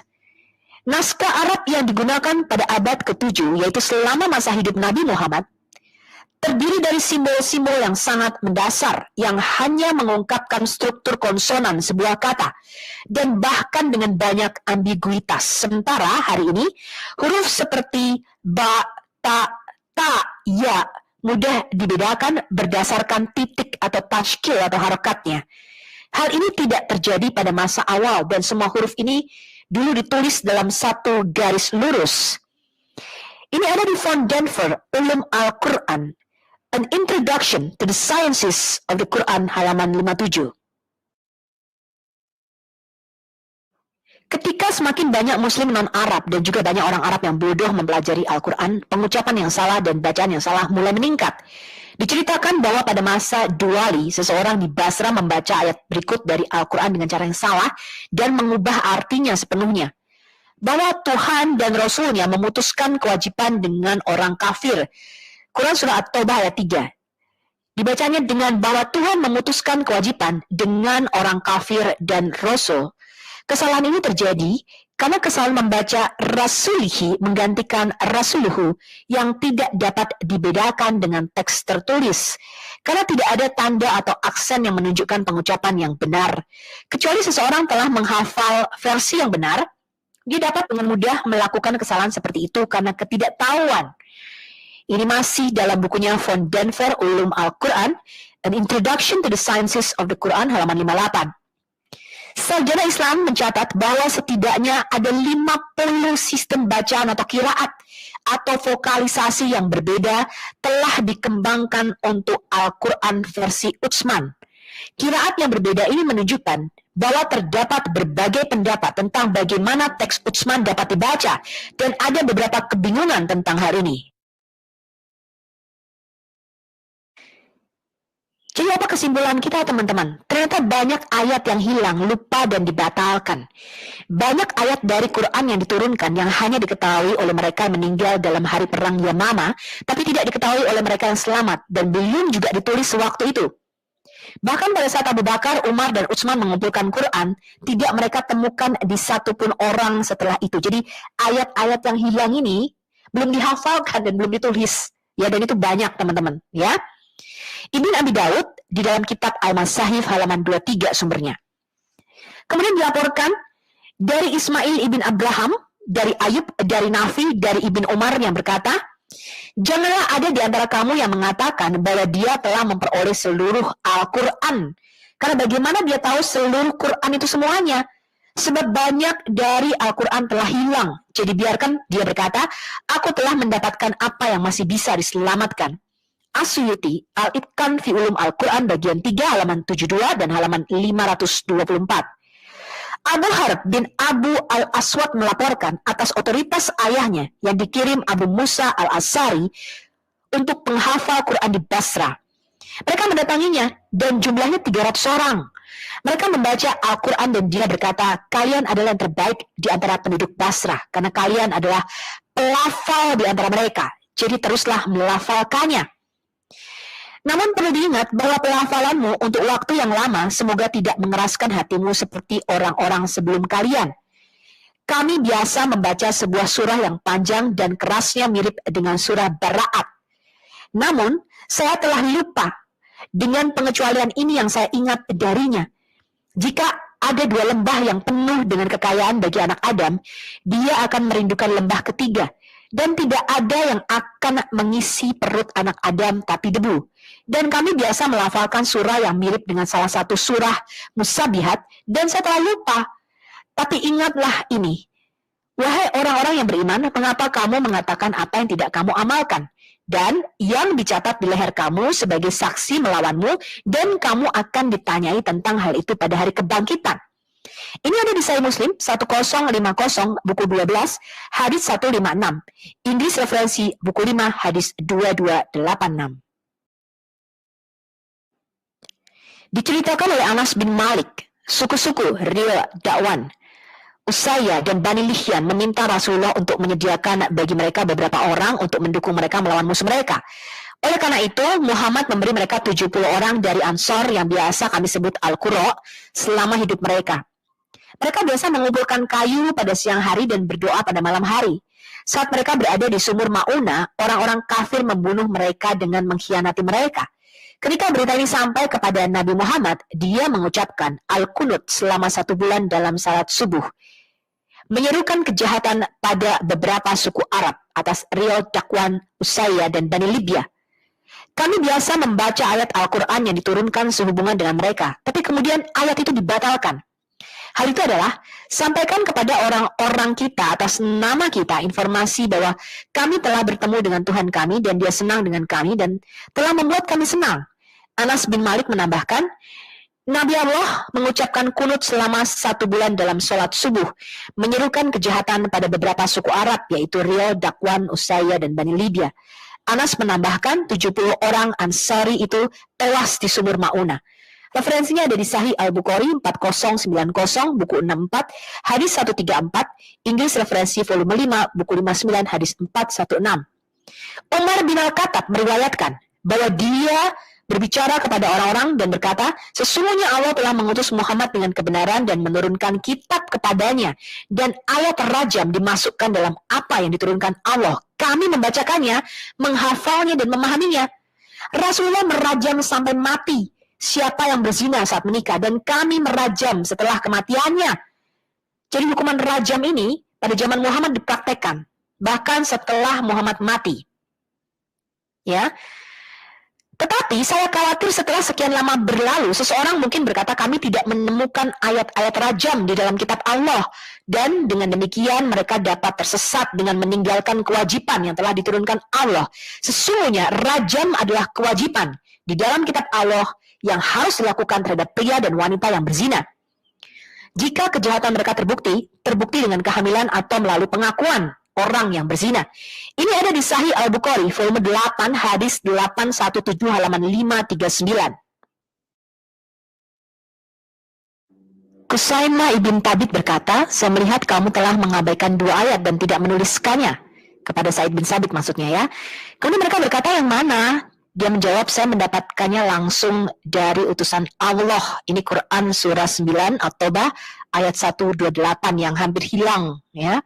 Kemudian Utsman berkata, Aku bersaksi bahwa ayat-ayat ini dari Allah. Ini ada dalam Ibn Abi Dawud, Kitab Al-Masahif halaman 11. Jadi kita melihat tidak semua menghafal secara sempurna, mereka hanya menghafal sepotong-sepotong saja, ya. Kemudian Abu Yunus, budak yang dibebaskan oleh Aisyah, melaporkan, Aisyah memerintahkan saya untuk menuliskan Al-Quran dan menanyakan kepada saya untuk memberitahunya jika saya sampai pada ayat Hafdu ala salati wa as-salatil wusta wa kumu lillahi kanitin. Quran surah Al-Baqarah ayat 238. Ya, ini untuk memelihara salat-salat wusta. Ketika saya sampai di ayat itu, saya memberitahunya dan Aisyah memerintahkan tulislah seperti ini. Hafidu ala salati wa as-salatil wusta wa salatil asri wa kumu lillahi kanitin. Dia menambahkan bahwa Aisyah itu mendengarnya demikian dari utusan Allah. Ya, ini ada dalam Muwatta Imam Malik halaman 64. Jadi dia tidak setuju dengan mushaf Utsman pada waktu itu. Aisyah mengatakan ini sebelum Utsman mengubah mushaf-mushaf ini, katanya, ya.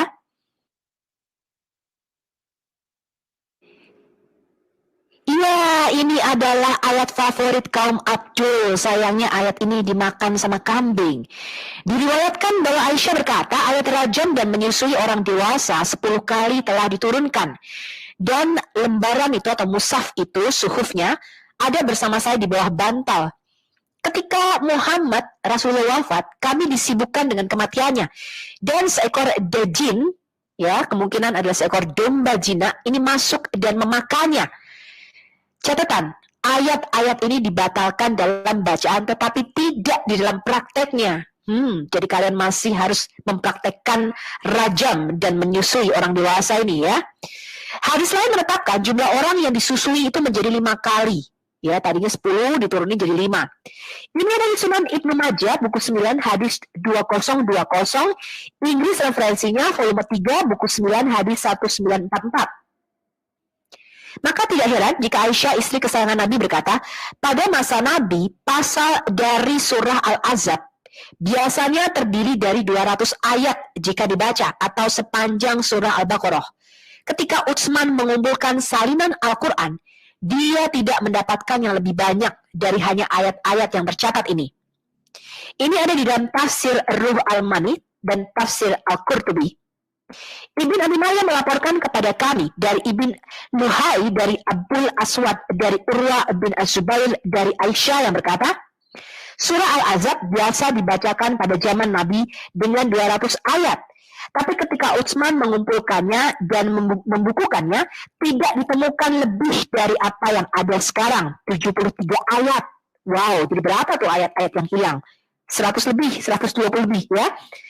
Ismail bin Ibrahim dan Ismail bin Jafar menceritakan kepada kami dari Al-Mubarak bin Fadalah, dari Ashim bin Abi An-Nujud, dari Zir bin Hubais yang berkata, Ubay bin Ka'ab pernah berkata kepada aku, "Oh Zir, berapa ayat kau hitung atau kau baca di surah Al-Ahzab?"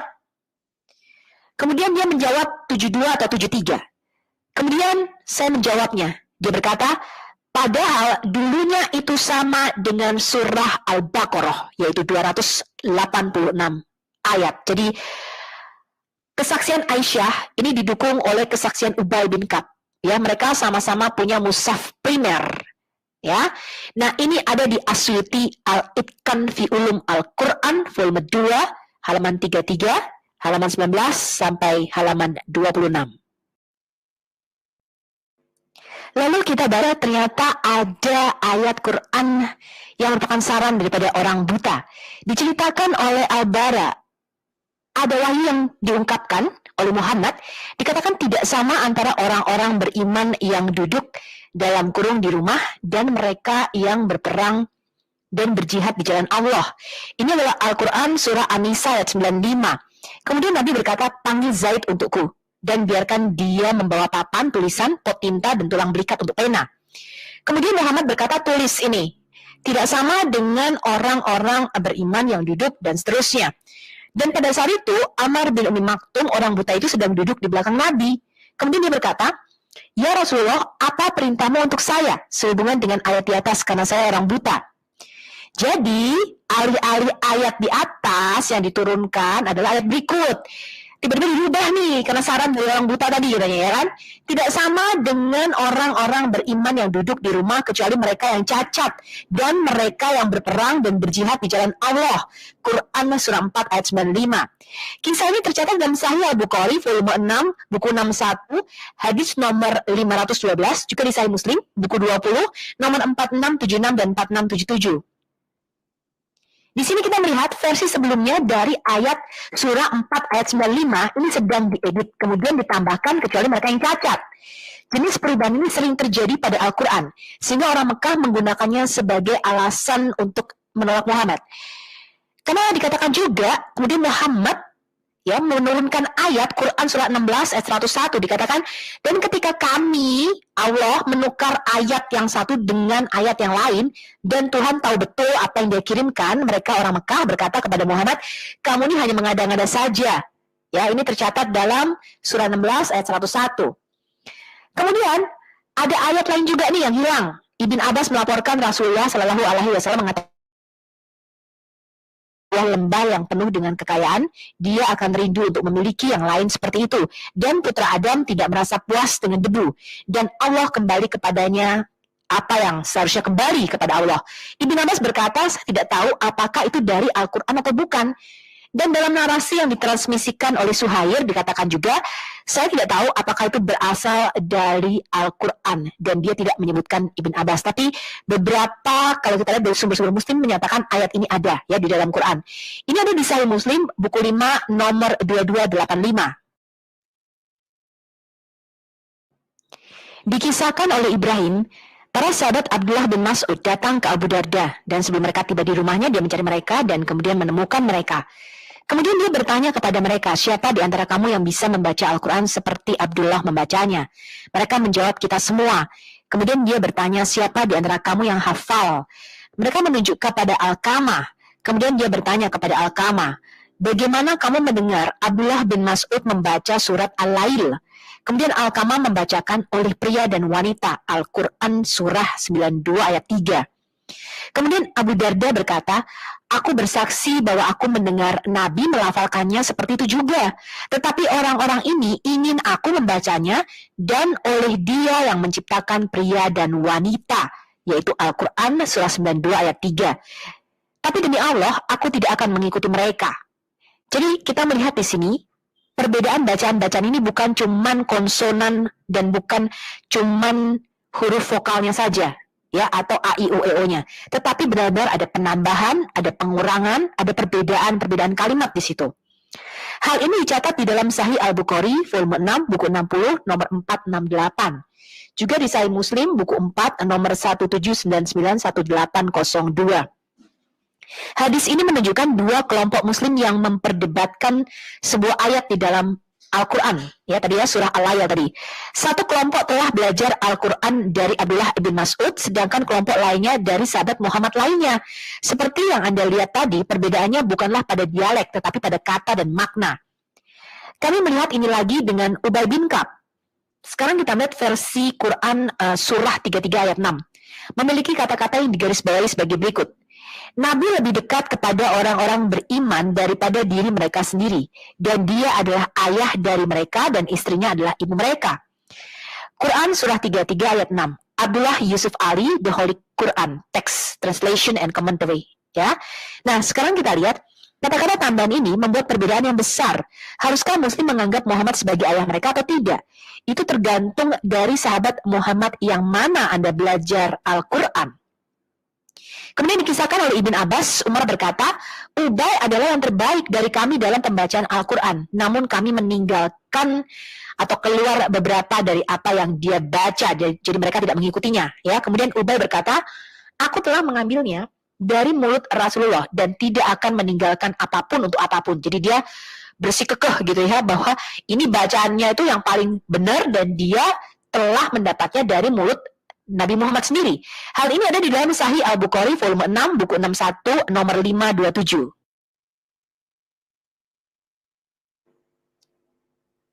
Sekarang kita lihat hadits lainnya. Al-Muttaqi Ali bin Hussam al-Din dalam bukunya Mukhtasar Kanz al-Umal yang tercetak di Marjin Musnad Imam Ahmad volume 2 halaman 2 dalam haditsnya tentang Quran surah 33 Al-Ahzab mengatakan bahwa Ibn Mardawai melaporkan bahwa Hudzaifah berkata, Umar berkata kepadaku, berapa ayat yang terkandung dalam surah Al-Ahzab? Aku berkata 72 atau 73 ayat. Dia mengatakan surah Al-Ahzab itu hampir sepanjang surah Sapi Betina atau Al-Baqarah yang berisi 286 ayat. Dan di dalamnya ada ayat rajam. Asyuti meriwayatkan dari Aisyah. Aisyah meriwayatkan bahwa selama zaman Nabi Muhammad SAW 200 ayat dibacakan dalam surah Al-Ahzab.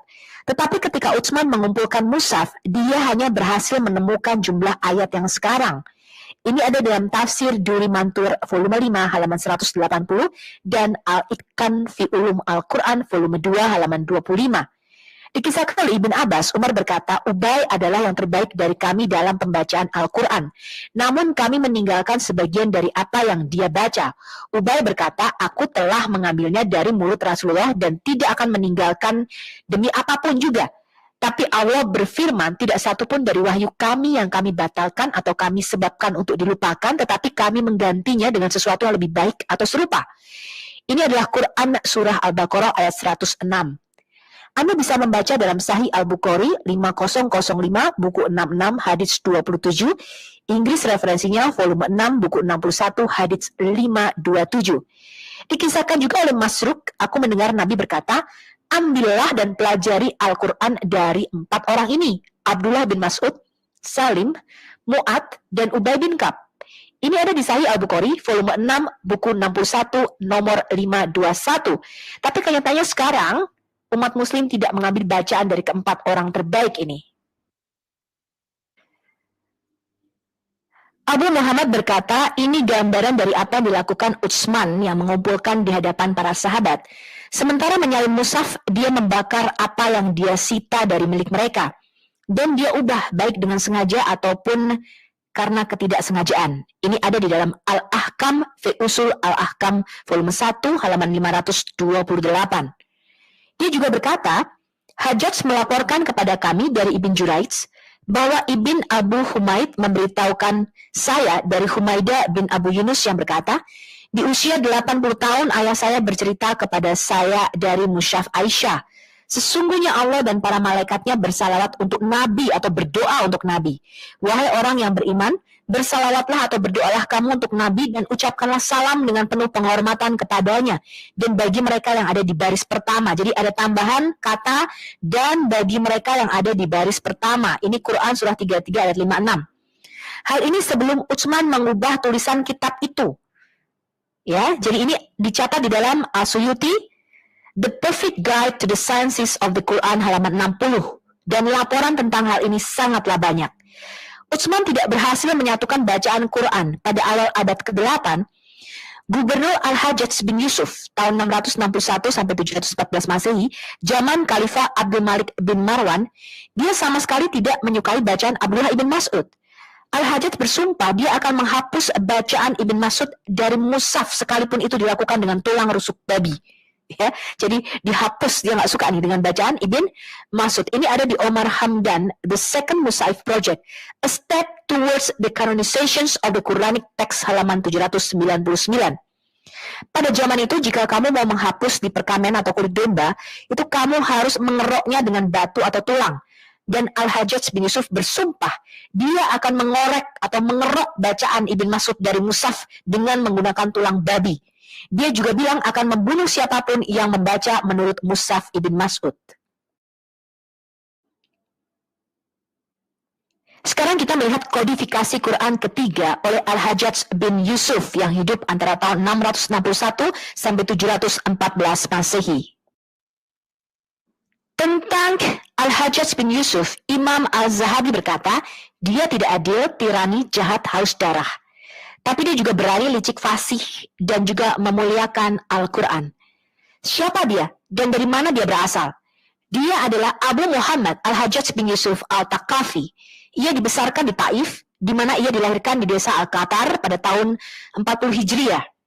Dia biasa mengajarkan Quran kepada anak laki-laki dan dikatakan bahwa dia bekerja sebagai penyamak kulit atau penjual kismis. Al-Hajjaj ahli dan fasih dalam retorika dan puisi dan menghafal Al-Quran, seperti kebiasaan orang Taif yang dipuji oleh Utsman bin Affan. Ketika dia menemukan kesalahan dalam salah satu salinan Al-Quran, dia mengatakan perawi tidak mengatakan dari Taif. Jadi Al-Hajjaj ini menggambarkan dirinya di depan Khalifah Abdul Malik bin Marwan dengan mengatakan, saya ini seorang Ya'juj yang iri dan dengki. Kemudian Khalifah Abdul al-Malik berkata kepadanya, jadi antara kamu dan iblis ini ada garis keturunan katanya. Ya, kamu tuh masih anaknya iblis katanya. Yang menunjukkan keberanian dan kegigihan dari Al-Hajjaj bin Yusuf. Jadi salah satu orang yang paling berpengaruh di dalam kekhalifahan Abdul Malik bin Marwan.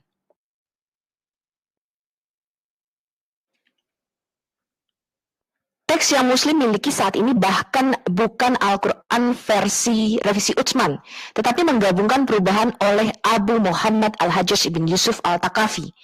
Al-Hajjaj ibn Yusuf Al-Thaqafi yang hidup pada tahun 660 sampai 714 Masehi adalah seorang guru bahasa Arab di kota Taif. Kemudian dia bergabung dengan militer dan menjadi orang yang paling berkuasa pada masa pemerintahan Khalifah Abdul al-Malik ibn Marwan atau Khalifah Umayyah kelima dan putranya Al-Walid ibn Abdul al-Malik.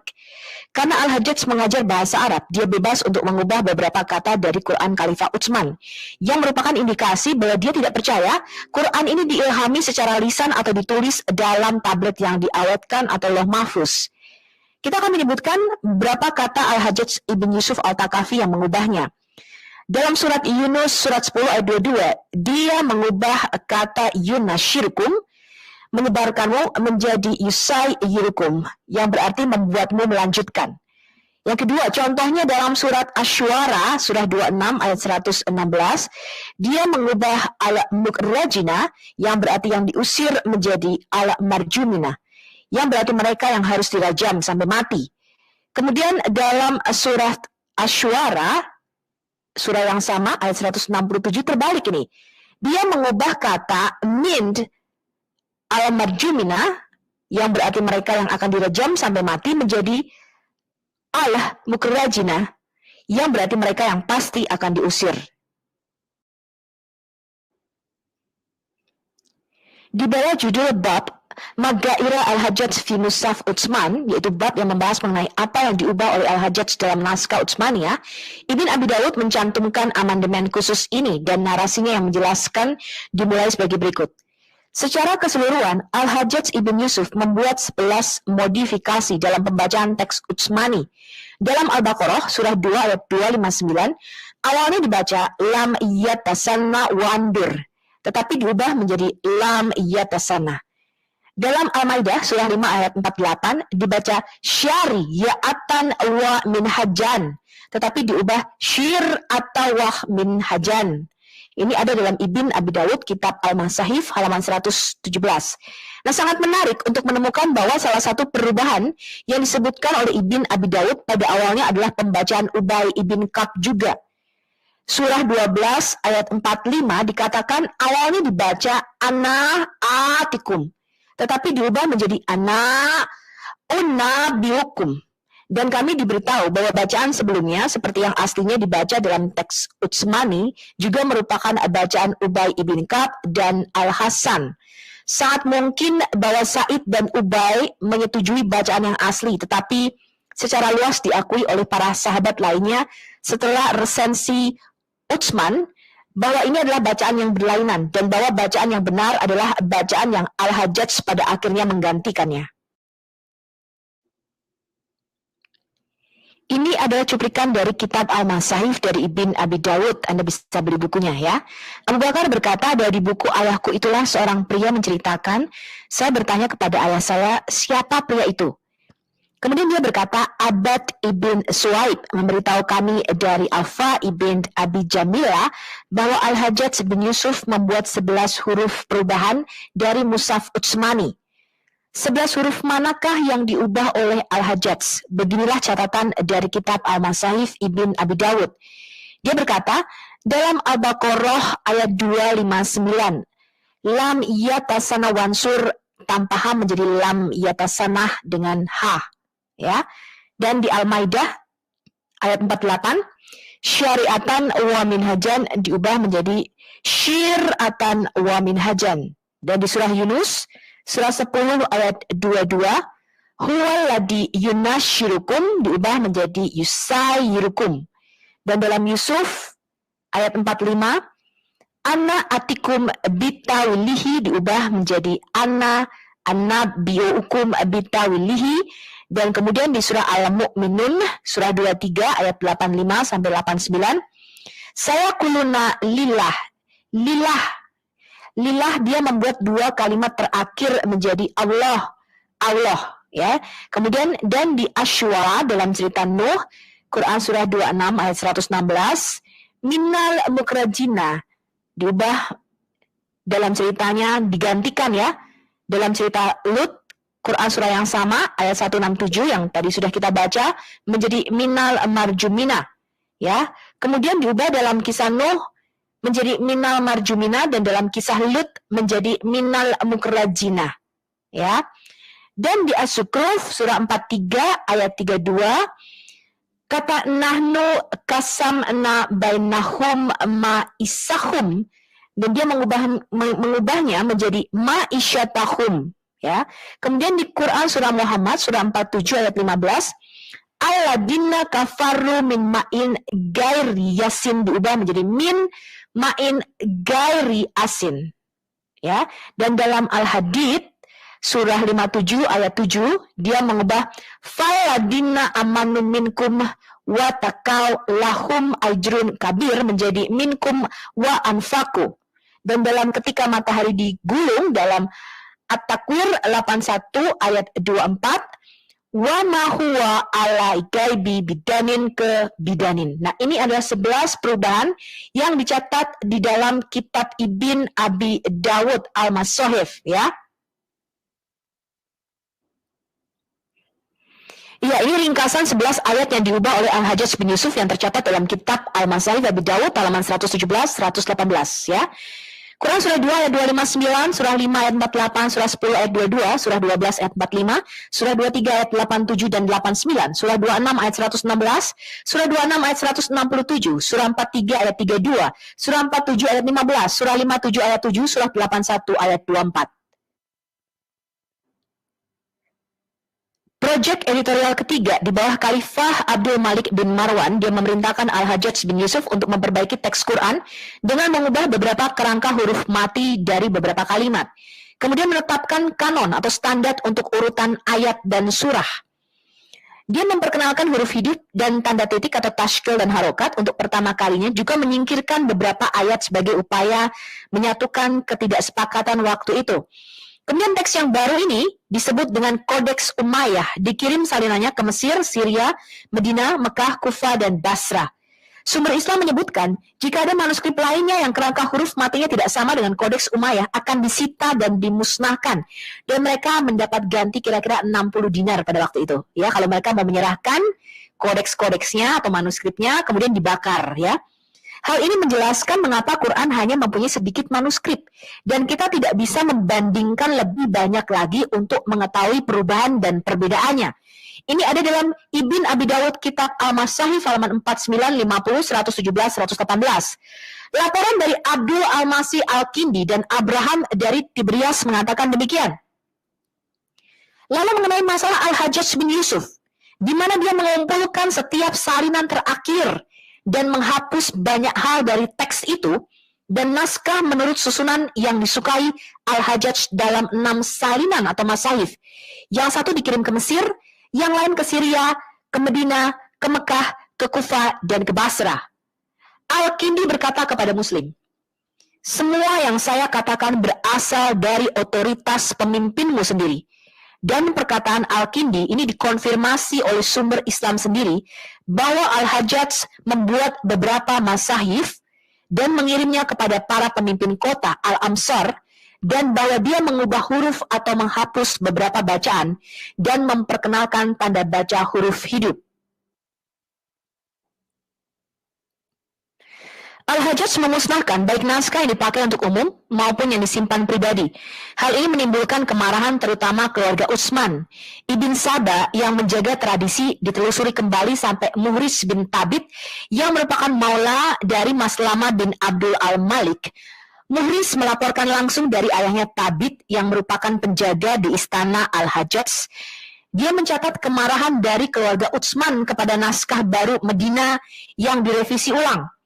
Ini ada dalam Omar Hamdan, The Second Musahif Project, A Step Towards the Canonizations of the Quranic Text, halaman 824. Gubernur Mesir juga berusaha menolak Kodeks Umayyah Al-Hajjaj ini. Ketika Ibn Wahab bertanya ke Malik bin Anas tentang Utsmanic Codex atau Mushaf Utsman, dia menjawab, sudah hilang. Ini ada dalam David S. Powers, Muhammad is not the father of any of your men. The Making of the Last Prophet, halaman 6566. Definitions, rereading late ancient religion. Lalu Quran versi siapa yang terpelihara? Versi Muhammad, versi Utsman, atau versi Al-Hajjaj? Siapakah yang memberikan otoritas bagi Utsman dan Al-Hajjaj untuk meredaksi Quran? Sebagai penutup, mari kita perhatikan beberapa varian yang dicatat oleh Abu Dawud dalam kitab Al-Huruf wa Al-Qiraat yang semuanya berhubungan dengan perbedaan dialek saja dan tidak mempengaruhi catatan konsonan teks tertulis. Dengan demikian, mereka semua merupakan bagian dari jenis bacaan varian kedua dan dapat dianggap sebagai bagian dari sabati ahruf atau 7 ahruf yang berbeda yang dibicarakan oleh Muhammad. Kami hanya akan menyebutkan 3 dari bacaan ini yang dicatat oleh Abu Dawud untuk mengilustrasikan poinnya. Sarah bin Haisab berkata, saya bertanya kepada Ummu Salamah, bagaimana Rasulullah membaca ayat ini? Karena perilakunya tidak benar. Innaha amalun gairu salih. Dia menjawab, Muhammad membacanya, dia bertindak tidak benar. Innaha amila gaira salih. Sunan Abi Dawud, jilid 3, halaman 1116. Ini tidak menjadi masalah, ya. Kemudian Ibn al-Musayyab berkata, Nabi Muhammad, Abu Bakar, Umar, dan Utsman biasa membaca Maliki Yaumiddin, penguasa hari pembalasan. Yang pertama membaca Maliki Yaumildin adalah Marwan, Sunan Abu Dawud, jilid 3, halaman 1119. Sakik berkata, Ibnu Mas'ud membaca ayat, sekarang datanglah engkau, haitalaka. Kemudian Syakik berkata, kami membacanya hitulaka, aku siap untukmu. Ibnu Mas'ud berkata, aku membacanya sebagaimana yang telah diajarkan kepadaku, dan itu lebih aku sukai atau aku cintai. Ini ada dalam Sunan Abu Dawud, jilid 3, halaman 1120. Jadi kalau kita melihat di sini, memang pembacaannya yang berbeda-beda. Nah, sekarang kitab-kitab yang mencatat perbedaan Quran. Al-Quran yang berbeda ini adalah subjek studi bagi para sarjana Islam awal. Pustakawan Arab Ibn Abi Yaqub al-Nadim membuat katalog terkenal dari semua buku dalam bahasa Arab pada tahun 375 Hijriah atau tahun 987 Masehi. Dia mencatat setidaknya 7 buku di bawah judul berikut yang berhubungan dengan topik ini. Buku-buku yang disusun tentang perbedaan naskah Al-Quran. Perbedaan naskah umat Madinah, Al-Kufah, Al-Basrah menurut Al-Kisai. Buku Kalaf, perbedaan manuskrip. Perbedaan umat Al-Kufah, Al-Basrah, dan Suriah tentang naskah oleh Al-Farah. Perbedaan antara manuskrip oleh Abu Daud Al-Sijistani. Kitab Al-Madaini tentang perbedaan antara manuskrip dan penyusunan Al-Quran. Kemudian perbedaan antara manuskrip Suriah, Al-Hijaz, dan Al-Iraq oleh Ibn Amir Al-Yahsubi. Kitab Muhammad Ibn Abdul Ar-Rahman Al-Isyabani tentang ketidaksesuaian manuskrip. Ini ada di dalam Al-Nadim, The Fihris of Al-Nadim, Survei Abad ke-10 Budaya Muslim, New York, Columbia University Press, 1970 halaman 79. Jadi tidak benar bahwa di seluruh dunia hanya ada satu Quran yang sama. Al-Nadim juga mencatat hal berikut tentang pengaturan Al-Quran dalam naskah Abdullah ibn Mas'ud. Al-Fadal ibn Sadan berkata, saya menemukan dalam naskah Abdullah ibn Mas'ud surat-surat dengan urutan yang berbeda sebagai berikut. Jadi dimulai dari surat Al-Baqarah dan seterusnya. Ya, ini adalah total 110 surah. Jadi Abdullah ibn Mas'ud tidak memasukkan surah 1, surah 113, dan surah 114. Karena menurut dia ini adalah doa manusia. Ya, Menurut dia ini adalah doa Muhammad untuk cucunya Hasan dan Hussein. Ini ada di dalam Al-Nadim halaman 53. Laporan lain menyatakan salah satu sahabat terpercaya kami telah menginformasikan kepada kami bahwa susunan surah menurut bacaan Ubay bin Ka'ab ada di sebuah desa bernama Qaryat Al-Ansar. Ada 2 surah tambahan dari Al-Basra, di mana di rumahnya Muhammad ibn Abdul Al-Malik Al-Ansari menunjukkan kepada kami sebuah manuskrip Al-Quran dan mengatakan, ini adalah salinan Ubay yang kami miliki, yang diturunkan dari ayah kami. Saya melihat ke dalamnya dan memastikan judul dari surah-surah tersebut, akhir dari wahyu, dan jumlah ayatnya. Totalnya 116 surah. Jadi justru Ubay bin Ka'ab ada 2 surah tambahan. Ini dalam Al-Nadim halaman 58 dan 61. Surah apa saja? Tadi kita sudah belajar, surah Al-Qal, surah 115, dan surah Al-Hafidh, surah 116. Ini ada di dalam Ahmad von Denver, Ulum Al-Quran, Leicester, The Islamic Foundation, 1985, halaman 48. Jadi kita melihat bahwa klaim-klaim ulama-ulama muslim awal mengatakan tidak benar. Hanya ada satu versi Al-Quran.